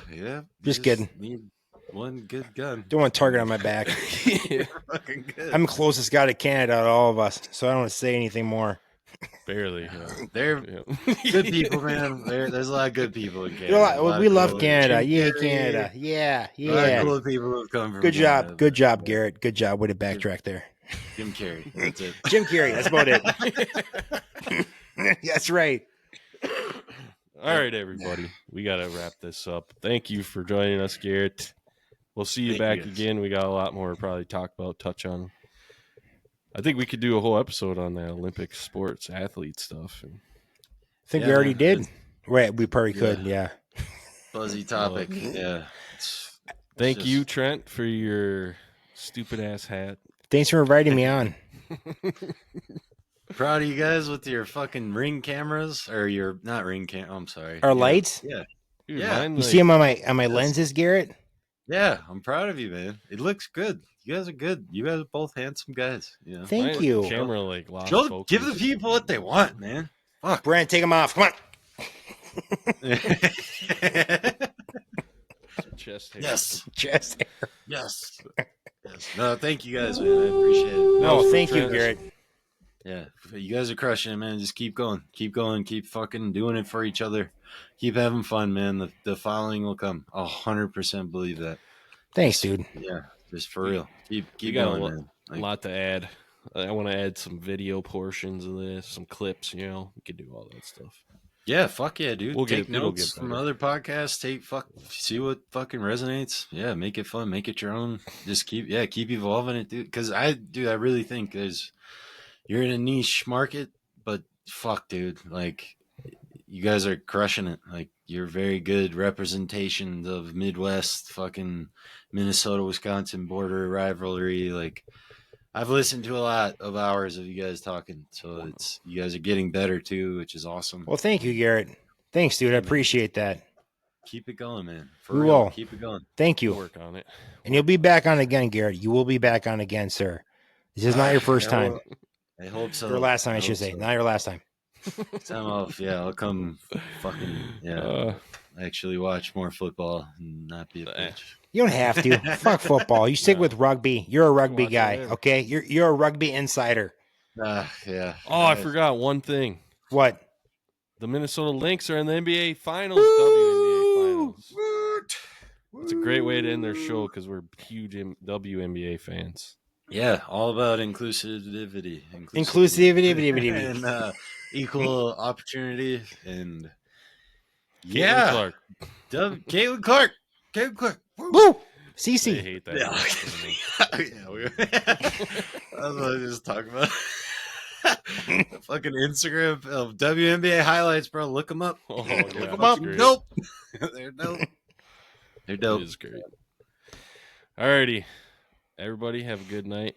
We'll see you guys in a while. Trent, Sweet. go Vikings. What?